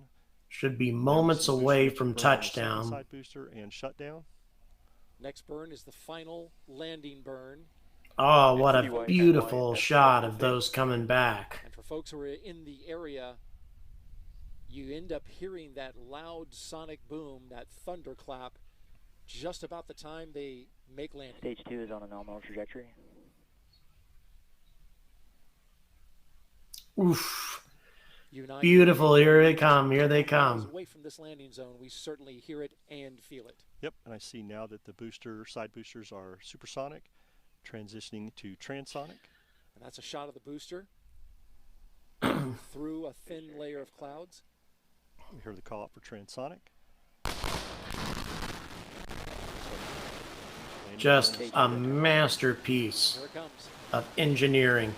Here they go. I don't know, Daryl. Booster 1 has successfully set down. And here comes Booster 2. I was a little concerned there for a moment. They usually land side by side. Once again, absolute perfection, virtuoso engineering to do something like that time and again. Everything looks great. Mind-blowing. For well done, SpaceX. Stage 2 engine cutoff. So Daryl, this will put us into that 45-minute coast that you and Jarmaine were talking about, allowing us to do nominal that park barbecue orbit roll. insertion. Absolutely, we're looking forward to that. And as you look at your screen there are the 2 side boosters on their landing pads, coming down more staggered than I'd seen them before, but nonetheless, perfect landings for them both. And now we once again, core booster had to be expended. They needed all the fuel in that core booster in order to send 16 Psyche on its way. So that made this launch a little bit more expensive, but also it's important to keep in mind that these boosters have all been used before. So again, that keeps costs way down for SpaceX. And if you're just joining us, welcome live to Kennedy Space Center in Florida, where we just saw a Falcon Heavy rocket launch off with Psyche, the spacecraft. Jim, speechless. Speechless. Actually, you weren't speechless during the launch because you were standing next to me, and he just kept on saying, "Go, baby, go!" Oh, it was so powerful, so incredible. Just, you know, the light, the sound, you felt it in your bones, just shaking us as this thing goes up. I saw the range of emotions. Like, you were super excited, and then you got quiet. You got really quiet. Well, you know, there's a lot riding on this for the whole team, right? For all the hundreds and thousands of people that have been involved with this. And it's just, what a great ride so far. Yeah. How did you feel also hearing and feeling those sonic booms? I was kind of worried because we saw it in the video, and we were like, are we going to feel it here? And all of a sudden, boom, boom. Yeah. That was very exciting, very exciting. So, and it's just great job landing those boosters because we want to reuse them for Clipper next year. Yeah. So at this stage, it's going to be a considerable period of time as the upper stage of the essentially a Falcon 9 upper stage drives the 16 Psyche probe to the trajectory that it needs to go to. There's going to be multiple burns. Also during that time, the stage will be carrying out sort of a wiggling maneuver in order to keep the sun's energy from beating down too heavily on any one part of the booster or any one part of the spacecraft. That is one thing. The sun can be really, really problematic. This probe is now going to be in flight for a very long period of time. It will not arrive at its destination until 2029, assuming everything goes well. It will also have to carry out a flyby of Mars to get a gravitational assist to get a little bit of extra speed. But even with that, it's going to be 6 years before it arrives at its destination. So we have a long wait ahead of us. But very, very exciting stuff indeed. Once again, it appears that everything is nominal with the current trajectory. No one really imagined that it would be otherwise. Impressive stuff. Detect some of Earth's magnetic field before we get too far away.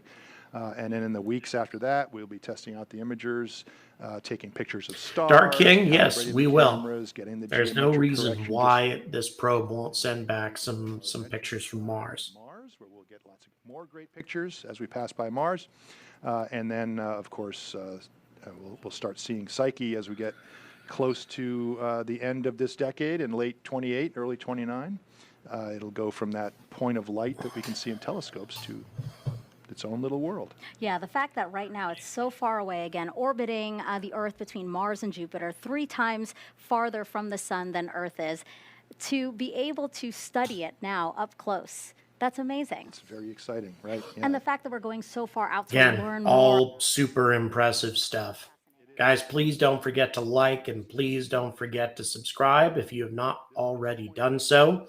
Also, please keep in mind that I will be releasing a video in less than an hour and a half, a recorded video about the Phoenix Lights, or rather the Phoenix Lights returning.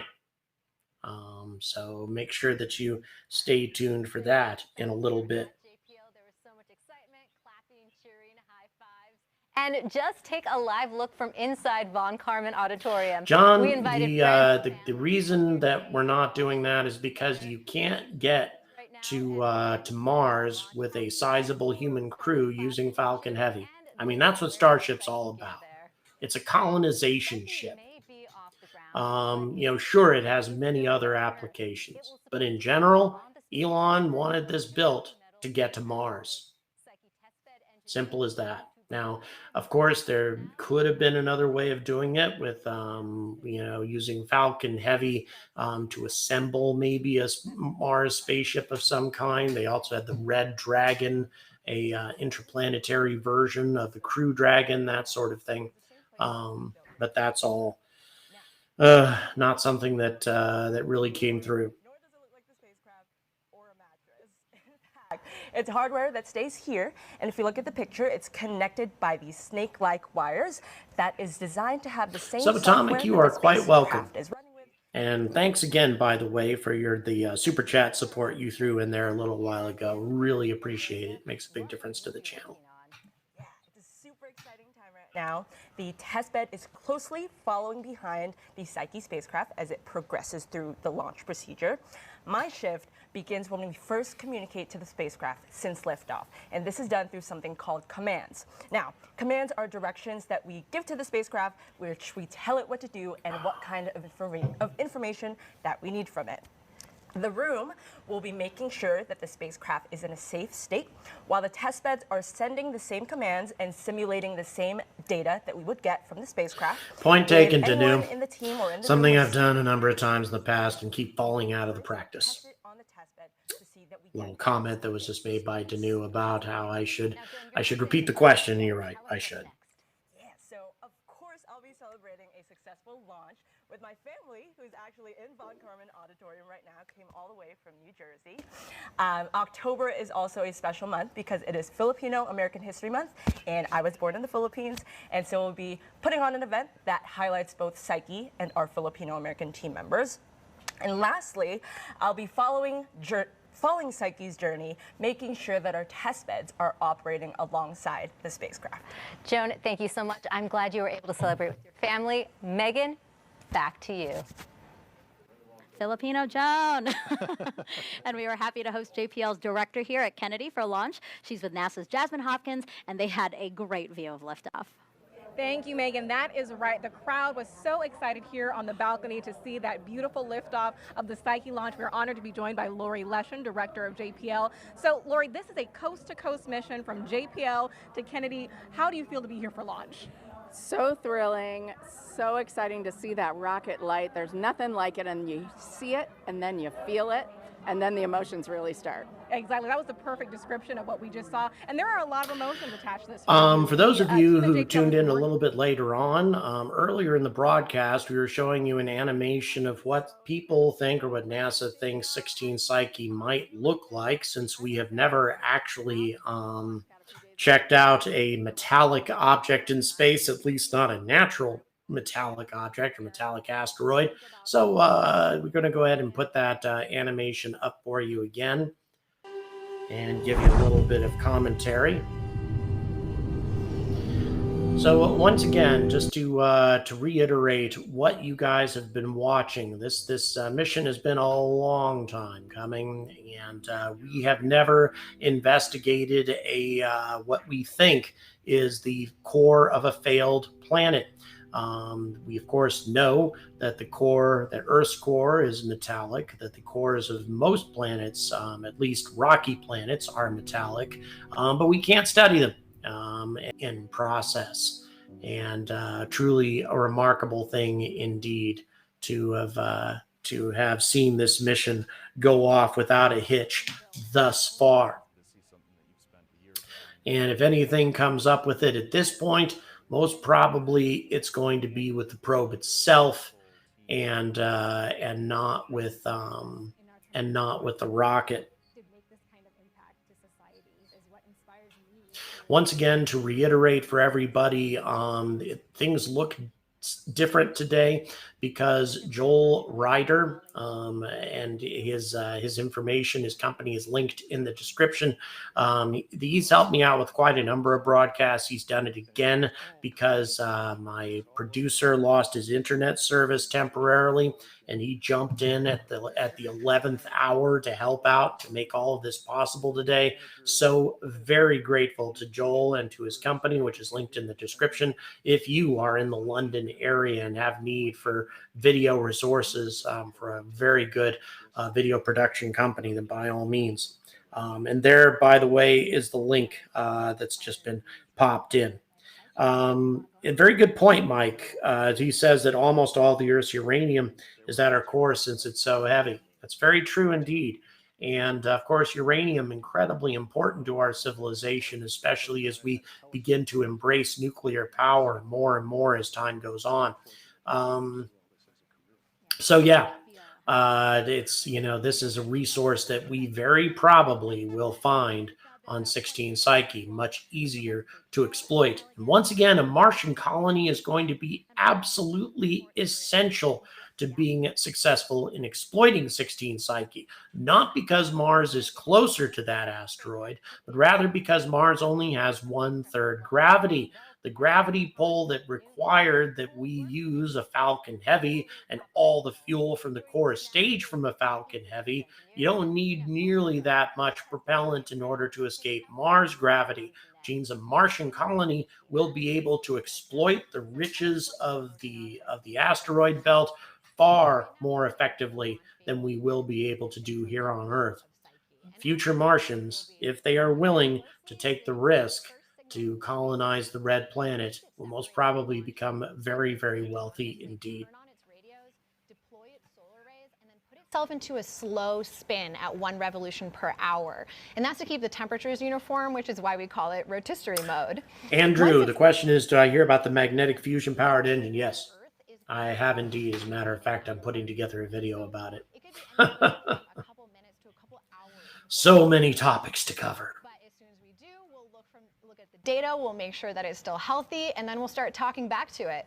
We'll command it to stop that spin, keep the antenna pointed at us, and then we will work to get it into its fully operational mode. And we heard from Joan that there is a testing twin on Earth, but you actually tested the spacecraft itself. What kind of test did you do? Oh yeah, we really put the spacecraft through the ringer. I helped to coordinate this test where we put the entire thing in a giant vacuum chamber. We sucked all the air out to simulate deep space. And then for 17 days continuously, we made it super hot, we made it super cold, we made it hot again to make sure that the spacecraft could operate in those extremes of deep space. And then there was another test where we put it on a big table and we shook it to simulate the launch vibrations that it's seeing today. As much as we can over and over, we've checked every wire, we've tested every function on the real spacecraft as long as it's safe for the hardware. Anytime we have a brand new version of the software that's on board the spacecraft controlling it, we always test that in the testing twin first to make sure it works, and then we still prove it out on the real spacecraft. And the whole process Captain Quinn, you made a couple of comments about 33 Poly. Definitely need to do some more reading about that asteroid, but color me intrigued. Definitely want to check it out some more. And that's why it takes us years to be absolutely sure that we're ready for today. Sounds like it is ready for its journey. Now, you've been with the mission for 4 years. What is happening next for you? Oh my goodness, it is surreal. This is my first flight project and I've just learned so much. I've had the opportunity to have a lot of different kinds of jobs on Psyche, from temperature regulation to fault protection that's like autonomously detecting and correcting for problems.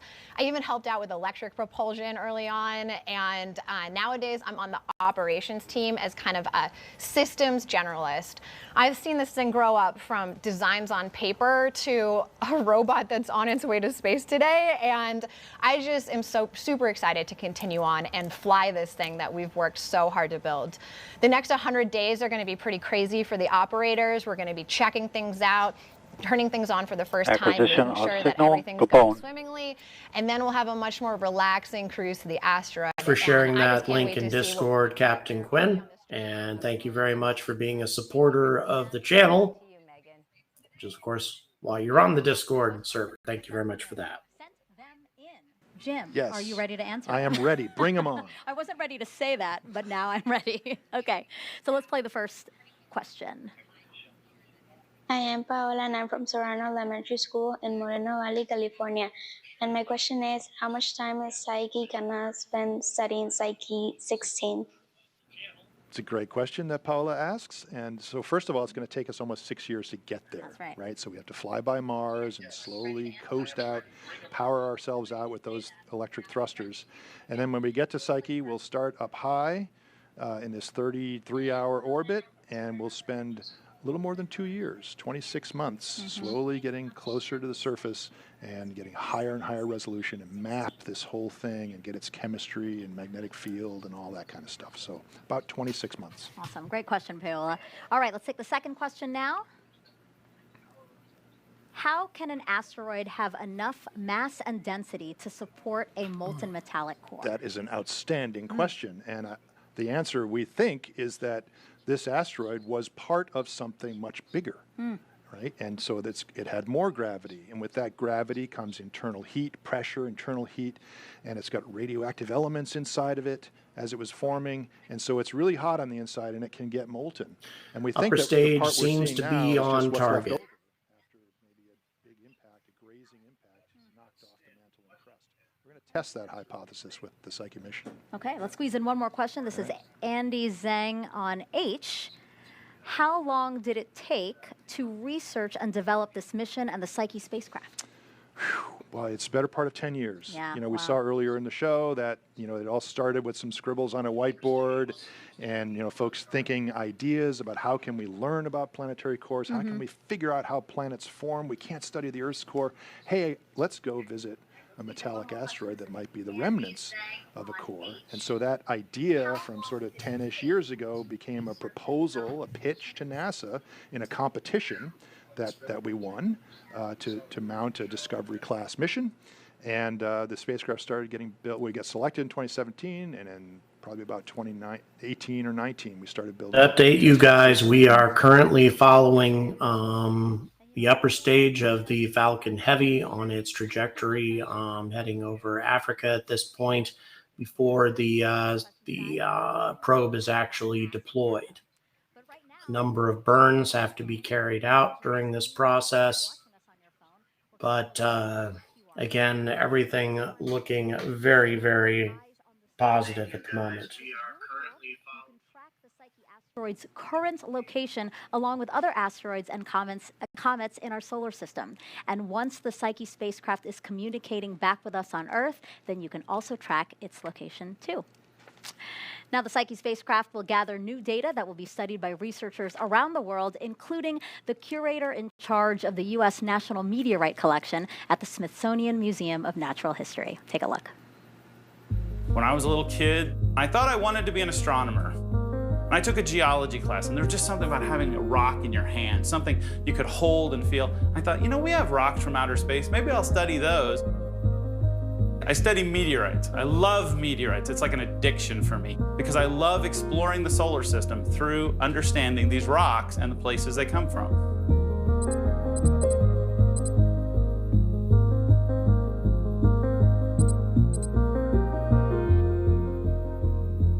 Life on Earth exists on two heat engines. One is the sun, but the other is the heat engine below our feet that drives the movement of the plates.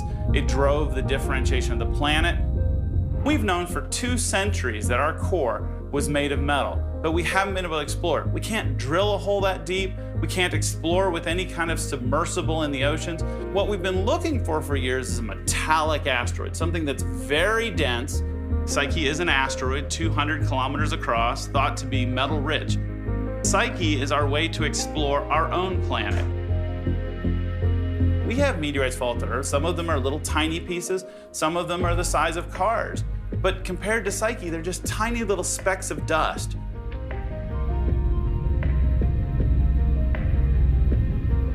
When I first started as a graduate student, we had never visited an asteroid. Not any of them. Asteroids were points of light in the sky, and now they're real geologic places. They're places we can visit. More than the awe, more than the wonder, so we have this responsibility to do this right. And that's why this part is so important. What we're doing right now, designing these Acquisition of instruments, signal, that will part of determine the whether stock. we get the data that graduate students 10 years, 20 years, 30 years from now will learn things about this asteroid that we can't even imagine today. It's the journey of a lifetime, and I didn't want to miss it.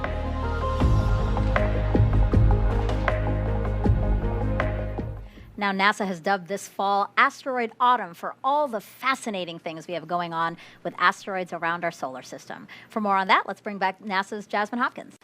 Thank you, Megan. Yes, 'tis the season of asteroids. Here to talk to us more about Asteroid Autumn are Nikki Fox and Lori Glaze. Thank you for being here. We are so excited. So we are in Asteroid Autumn, but no two missions are the same. Nikki, tell us what makes Psyche unique. Well, first of all, Psyche just launched. So, I mean, it's Right, awesome. So, but Psyche is going to a metal-rich asteroid, and there are only 9 that we know of in our solar system, but Psyche is huge compared to the other ones. It's the size of Massachusetts. So we're going to go and actually visit a metal world. It's kind of interesting to note that I'm not seeing any SpaceX representatives amidst all these people that they're talking to right now. Cutting-edge science, and this one is going to be absolutely no different. We cannot wait to get that out there. I mean, I suppose that's all right, but nevertheless, it is a bit strange. First. So actually, Lori, you were just in Houston as well as the administrator for the unveiling of the OSIRIS-REx sample return. Rudin 62, you're asking as to what kind of resolution that we have of any photographs that have been taken of 16 Psyche. The pictures taken of Psyche of the spacecraft a year and months to its arrival, are they going to be too dim? We have almost no resolution of these objects. I mean, it's very small. We're talking about an object less than 200 kilometers in diameter, all the way out in the asteroid belt. So it's a bigger object, say, than Phobos, the moon of Mars, but then again, it's much further away than Phobos. And of course, Phobos, we can't resolve that with even our best telescopes. So really, we get very, very few details. I mean, we have an idea of what the surface kind of looks like, and of course, this animation that we saw recently is based on the surface configuration and the shape of the asteroid as we understand it. But aside from that, we really don't know much of anything else, which means when we first catch sight of this object, it most probably is going to defy all of the predictions that we made about it in the same way that we had with Pluto.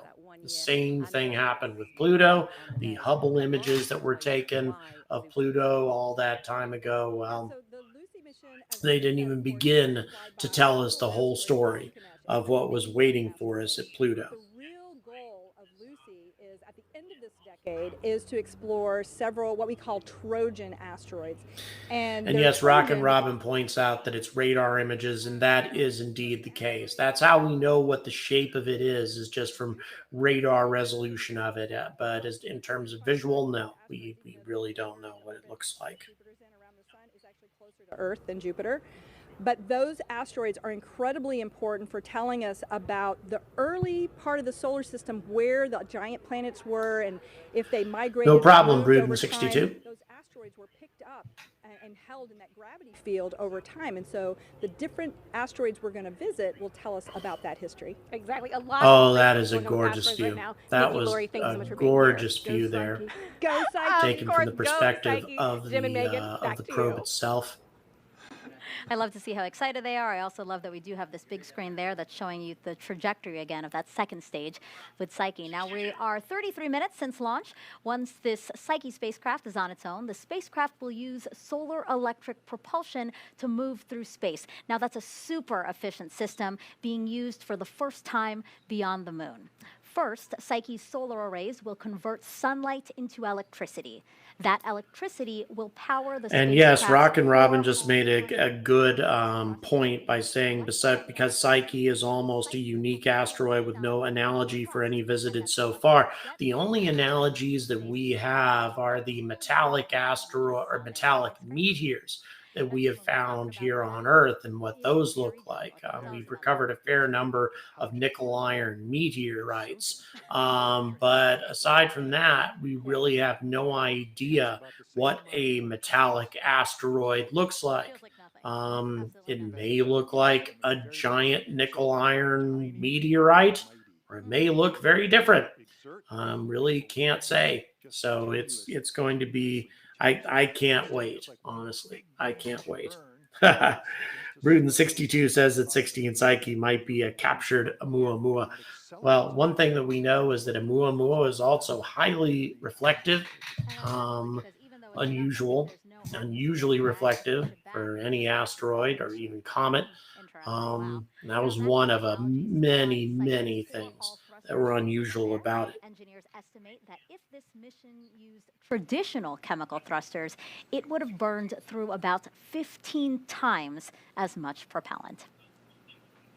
Now, Psyche is carrying 3 science experiments on board. Check out how they'll discover the asteroid's composition without even landing on it. Psyche is a unique object in the solar system. To us, Psyche is this really unusual body giving off really unusual gamma-ray neutron signatures. Technically, it's an M-class asteroid out between Mars and Jupiter.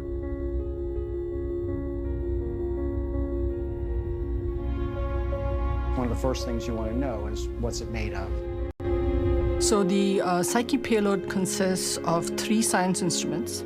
One of them is what's called a gamma-ray neutron spectrometer.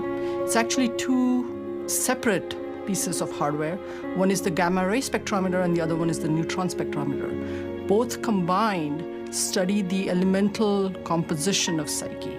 If you know the surface composition, what it's made of in terms of iron and nickel and silicon and oxygen, you can then start to say something about its history and how it formed and how it evolved. By using gamma-ray spectroscopy, we can measure those elements remotely. We don't have to touch the surface. We don't have to dig into the surface. For Psyche, we're building kind of what we call the Cadillac. It's a very high precision, high sensitivity instrument. It's very similar to the Messenger instrument. That technology that we developed for the Messenger spacecraft gave us a huge head start going to Psyche. For our types of instruments, we don't get to fly them very often. So when we actually get selected for something, that's a big deal for us, where we can, take what we learned from the prior missions and implement it now and make an even better instrument. Our instrument is kind of like a camera without a telephoto lens. In order to get our best measurements, we need to be relatively close altitude above the surface. That's what we call orbit D. So we can form maps, global maps, of the elemental composition of Psyche just by flying around externally. You have galactic cosmic rays. That's a fancy word for very fast protons. They come in, they smack a planetary surface, they bust apart the atoms in that surface, all the neutrons rattle around, and as they 16 Psyche, solid or a pile of pebbles? We suspect, we actually think almost certainly that it is solid, very solid indeed, a solid chunk of various types of metallic ores. Of course, we don't know until we actually go there, but then again, measuring the gravitational effect it has on bodies around it, that sort of thing, it does suggest that it is a solid object. And a very, very heavy object for its diameter. Again, suggesting that it's made up of something a lot more dense than normal rock, a lot more dense than ice, carbon, the sorts of things that we've been accustomed to finding in the asteroids that we've been looking at in the past. This is a unique object. Measurements. And so there is a sense where you're on pins and needles until you get that data back, and then there's a big relief, there's big excitement, and then you get to work and trying to say, what does all this mean? So we'll deliver some excellent science at the end.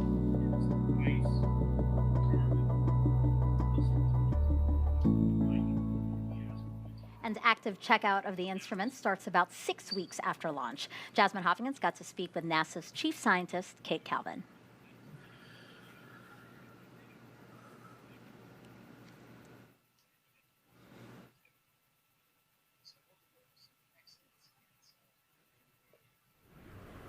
Welcome, Kate. Thank you And so much for so, joining us consequently, today. its gravitational pull is going to be unusually strong for an object of its size.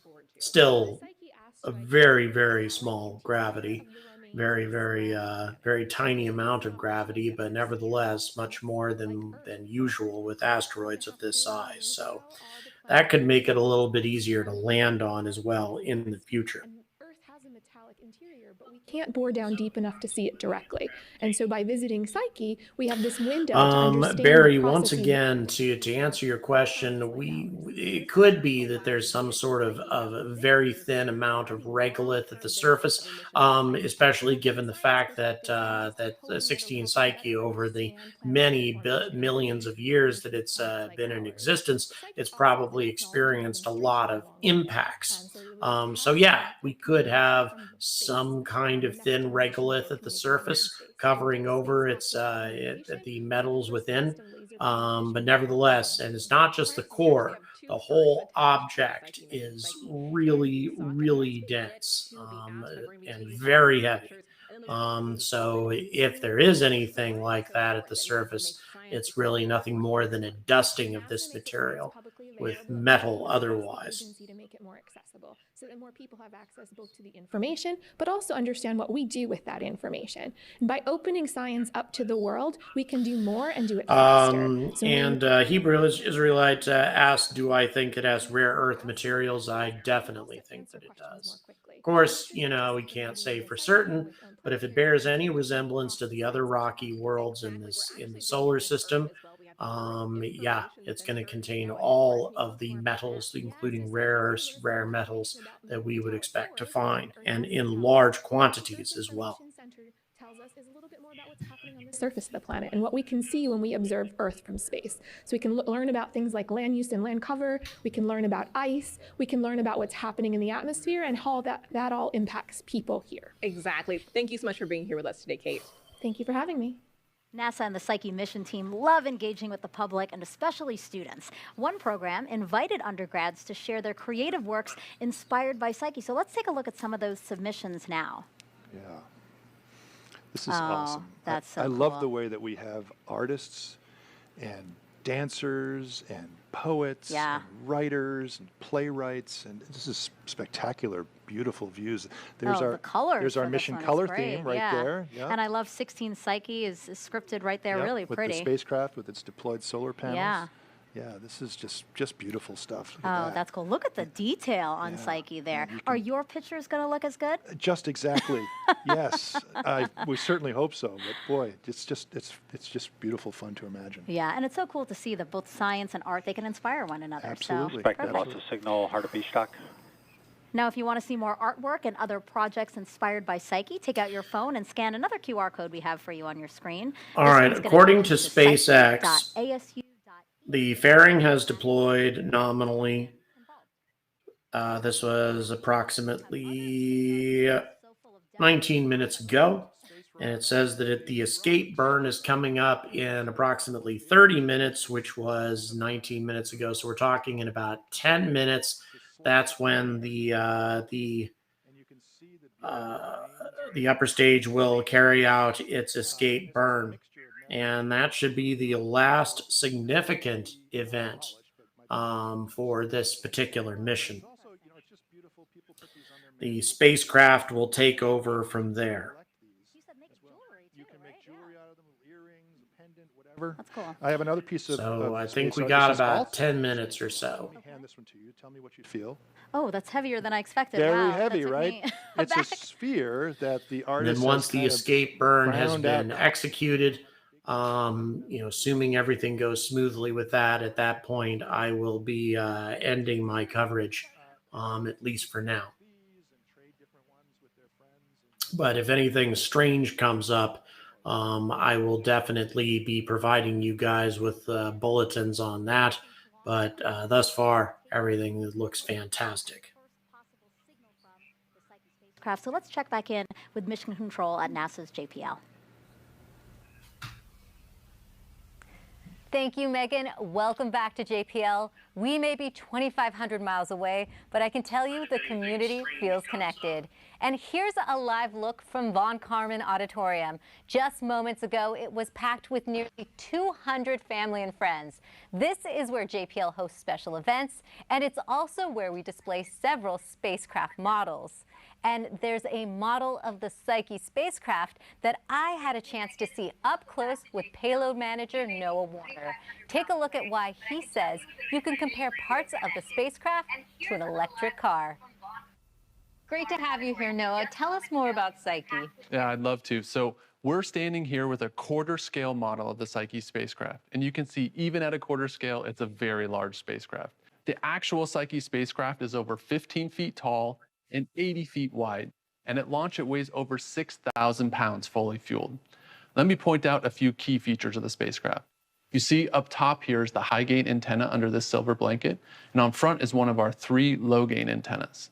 Also on the front of the spacecraft is the NASA technology demonstration instrument called Deep Space Optical Communications.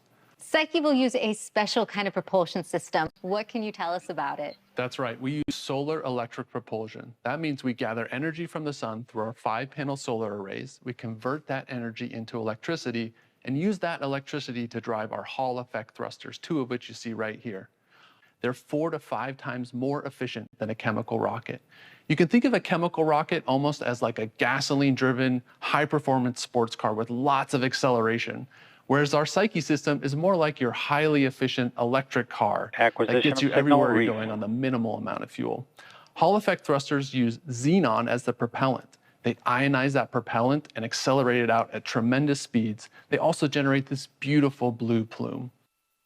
Wow, and right now it's packed up in the spacecraft. How do we get it to look like we see it right now? That's right. At launch, these 5-panel arrays are stored flat on the side of the spacecraft. And a series of cables, springs, latches, and dampers will choreograph that deployment such that the first 3 panels in line here will deploy first, and then the side panels will come out one at a time after that. And then the spacecraft will start looking for the sun and get those arrays pointed directly at the sun to get full energy. At that point, the spacecraft starts a rotisserie move where it rotates about once an hour, establishes communication with the ground, and then the operations team can start to check out the spacecraft and get Psyche ready for its journey. So what are you looking forward to on Psyche? I think I'm looking forward to the science investigation and frankly, the fact that we're going to a world that we've never seen with our own human eyes. We don't really know what we're going to see there, but I think we've got the exact right suite of science instruments to figure it out once we do get there. Thank you, Noah. Riding along on Psyche today is NASA's Deep Space Optical Communications Experiment, or DSOC. It will be the agency's first test of high bandwidth optical or laser communications between Earth and beyond the moon. In our everyday lives on the ground, we use optical fibers for really high-speed communication, and that capability has been adapted for use in space near Earth. DSOC stands for Deep Space Optical Communications, which is using lasers to communicate at high rate, and the application of that to deep space beyond the moon is what the DSOC project is about. Primary objective is to give future NASA missions the tools for returning data at much higher rates.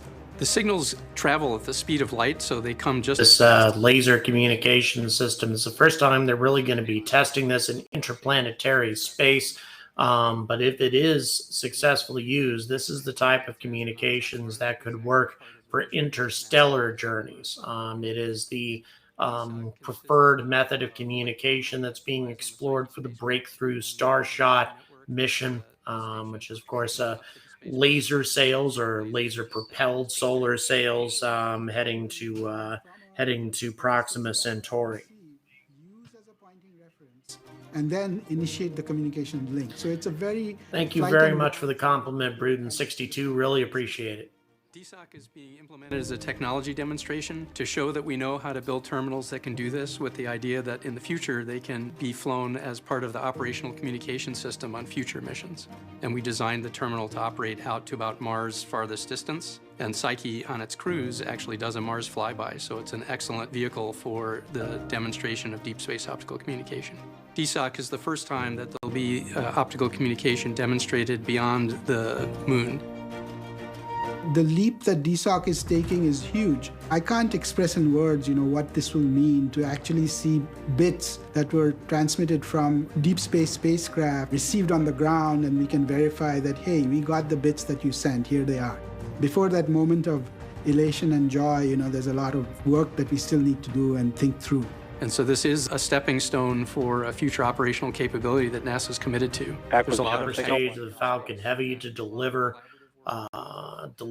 the Psyche spacecraft into the proper trajectory.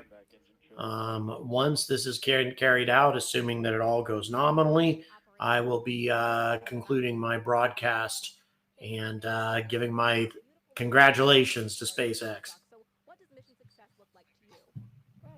Well, the purpose of doing optical communications is to be able to transmit much higher data rates than what we can do now with radio frequency systems. So for us, the bottom line or ultimate measure of success would be for us to demonstrate those target data rates that we've established for ourselves over the course of the mission. But just to kind of beyond that, I think this is a technology demo. So what we really want to do is learn. And we have deployed all kinds of technologies, both on the flight side as well as on the ground side, in order to achieve these goals. So really, what we'd like to do is get enough data back so that we can understand, do our models work, how does our hardware perform, and what we can do to improve our operational concepts so that we can kind of mature this technology and bring it to the point where it can be fielded operationally. So that's mission success, is basically learning as much as we can. Right, we're looking forward to that. And you're mentioning this data. So what information will DSOC be transmitting? So what we're going to be focusing on primarily is this kind of test pattern data. This is what we've been using on the ground as we were developing the system. And so we'll focus on sending that initially. It's essentially like it's a test pattern, something that's pre-recorded, and it allows us to characterize the performance of the optical channel. Right, and Mira, I mean, this is going to be a long-term mission for Psyche, but how soon do we expect to hear back from DSOC? So provided that all the checkouts go as planned, approximately 40 days after launch, we hope to be getting some data down. Okay, great. We're looking forward to that. Mira Srinivasan, thank you so much for being here today. Well, thank you for having me. Of course. Megan and Jim, back to you. Now let's get to some social questions again. Jim, you've been doing a great job of answering them, so I hope you can continue your streak. The burn coming up at this point.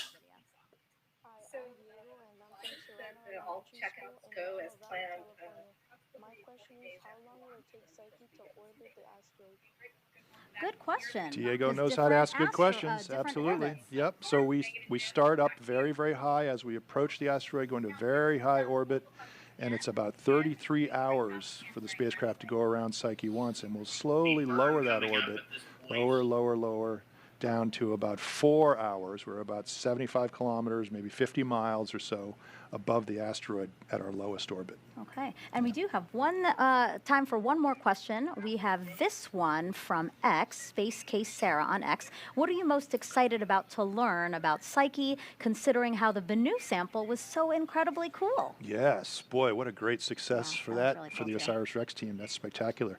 Of course, we're not taking... I'm going to go ahead and answer that question from Space Case Sarah, actually. What am I the most excited about? Well, the sample from Bennu definitely shows some amazing things about the history of our solar system, and also the fact that the basic building blocks of life seem to be carried in so many of the materials that we find in the solar system. Everything that's necessary for the evolution of life seems to have been in that asteroid. However, what it doesn't have is a vast amount of incredibly valuable mineral resources that could fuel our civilization. And that is what we are going to be finding at 16 Psyche. And of course, also plunging even deeper into the history of our solar system and the history of planetary development.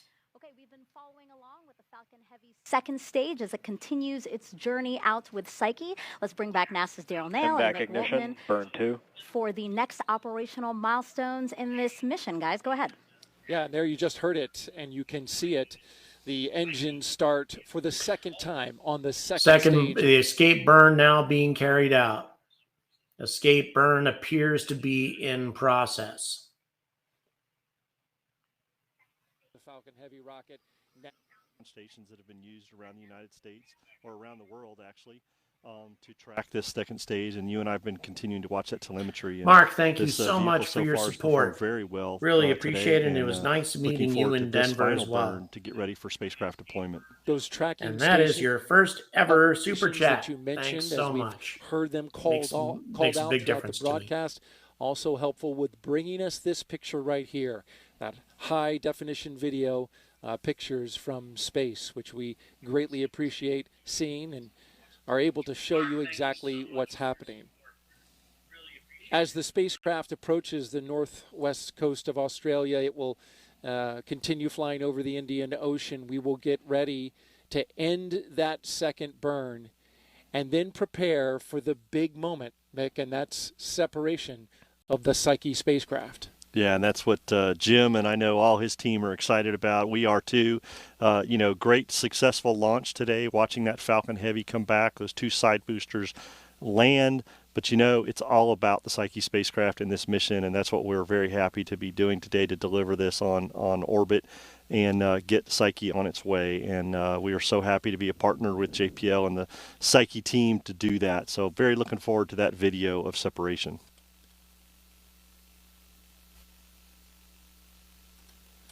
So the burn about to come to an end here in just a few seconds.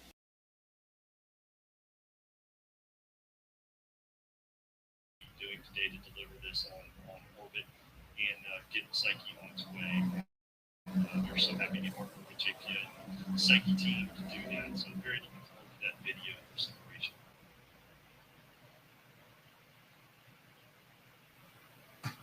So the burn about to come to an end here in just a few seconds. Of separation.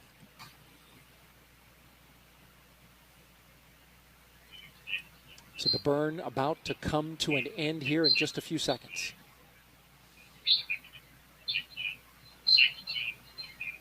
MVAC shutdown.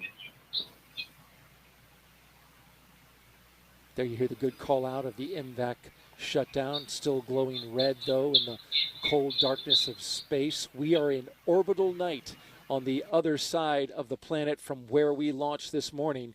Nominal payload deploy, orbit insertion. Confirming the orbital insertion there. So yeah, it's confirming that we hit our mark exactly on that trajectory and where we needed to drop Psyche, get ready to drop Psyche off, as Jarmaine had pointed out earlier in a segment. All right, so we have the escape burn concluded. Everything's still seeming to go very, very well indeed. So now the probe prepares for separation. Okay, I guess I lied. I said that I was going to conclude the broadcast at the end of the escape burn, but you know what? I think I'm going to hang around to see if I can watch the separation real quick. I think all you guys, those of you who have hung around all this time, wouldn't mind seeing that. Hour now, and again, the teams at JPL certainly paying close attention, along with both here in California, or there in California and here in Florida.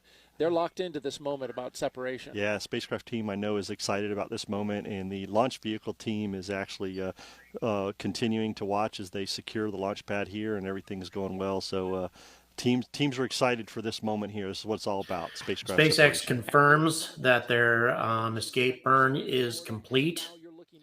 So once again, everything going perfectly. The Jet Propulsion Laboratory.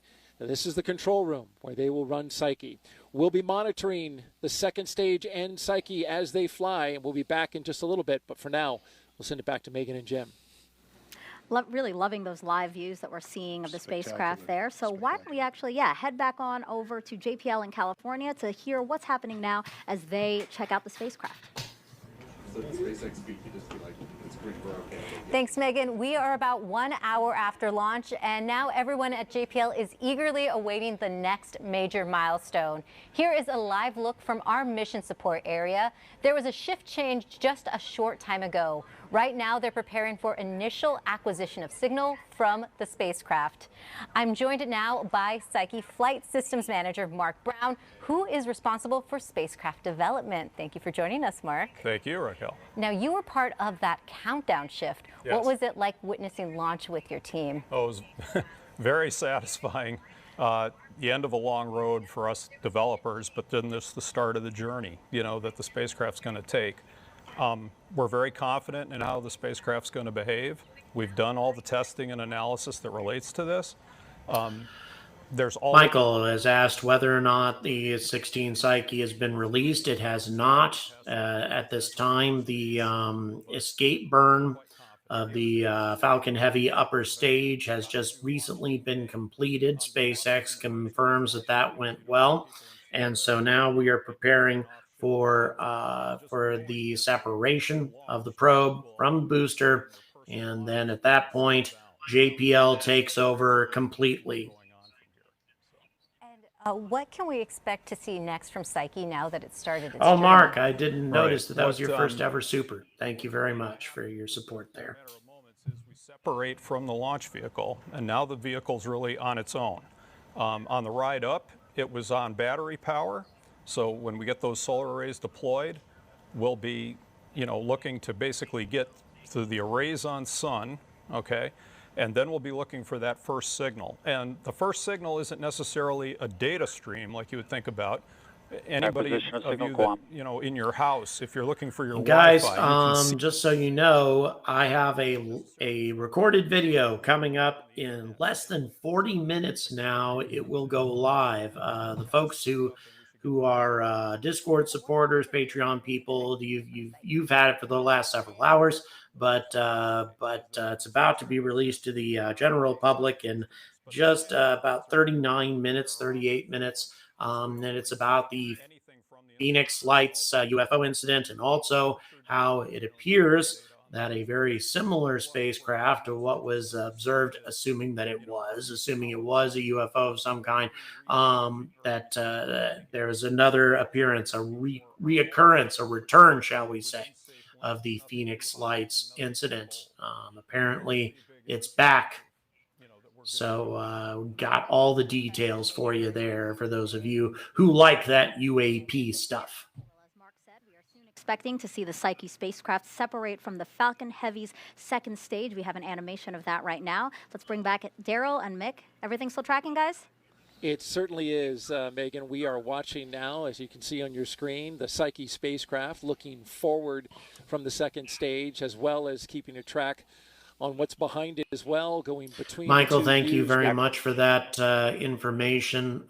It's the person who's had to step in today because my normal producer, he lost his internet connection. So we have the awesome Joel Ryder has stepped in to take over, and this stream's been going for a while, so that could explain why we're having a little bit of breakup at the moment. Actually, in just a few seconds. Stand by.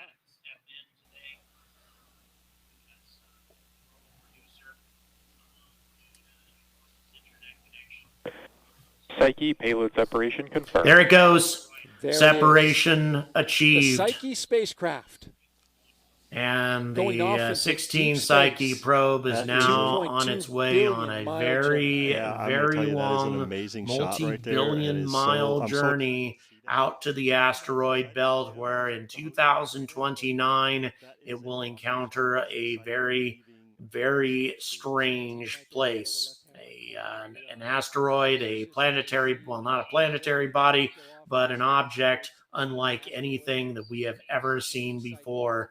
SpaceX appears to have done its job phenomenally.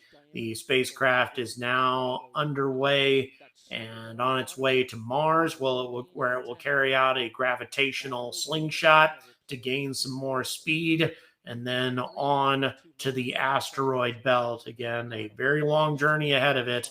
And SpaceX, in this first ever really interplanetary mission that they've ever undertaken, this is the most ambitious mission for NASA that SpaceX has ever carried out when we're talking about missions beyond low Earth orbit or beyond normal orbital missions. This was a very big deal for SpaceX, and they carried it out fantastically. At least everything, it seems to indicate that this couldn't have gone any better. A magnificent, magnificent display of SpaceX's capabilities. Now JPL takes over on the very long journey that this probe has ahead of it.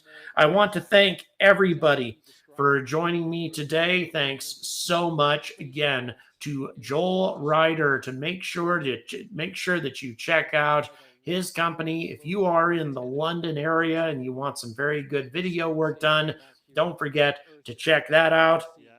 Don't forget to like, Don't forget to subscribe, and also please check the description for various ways to support this content in the future.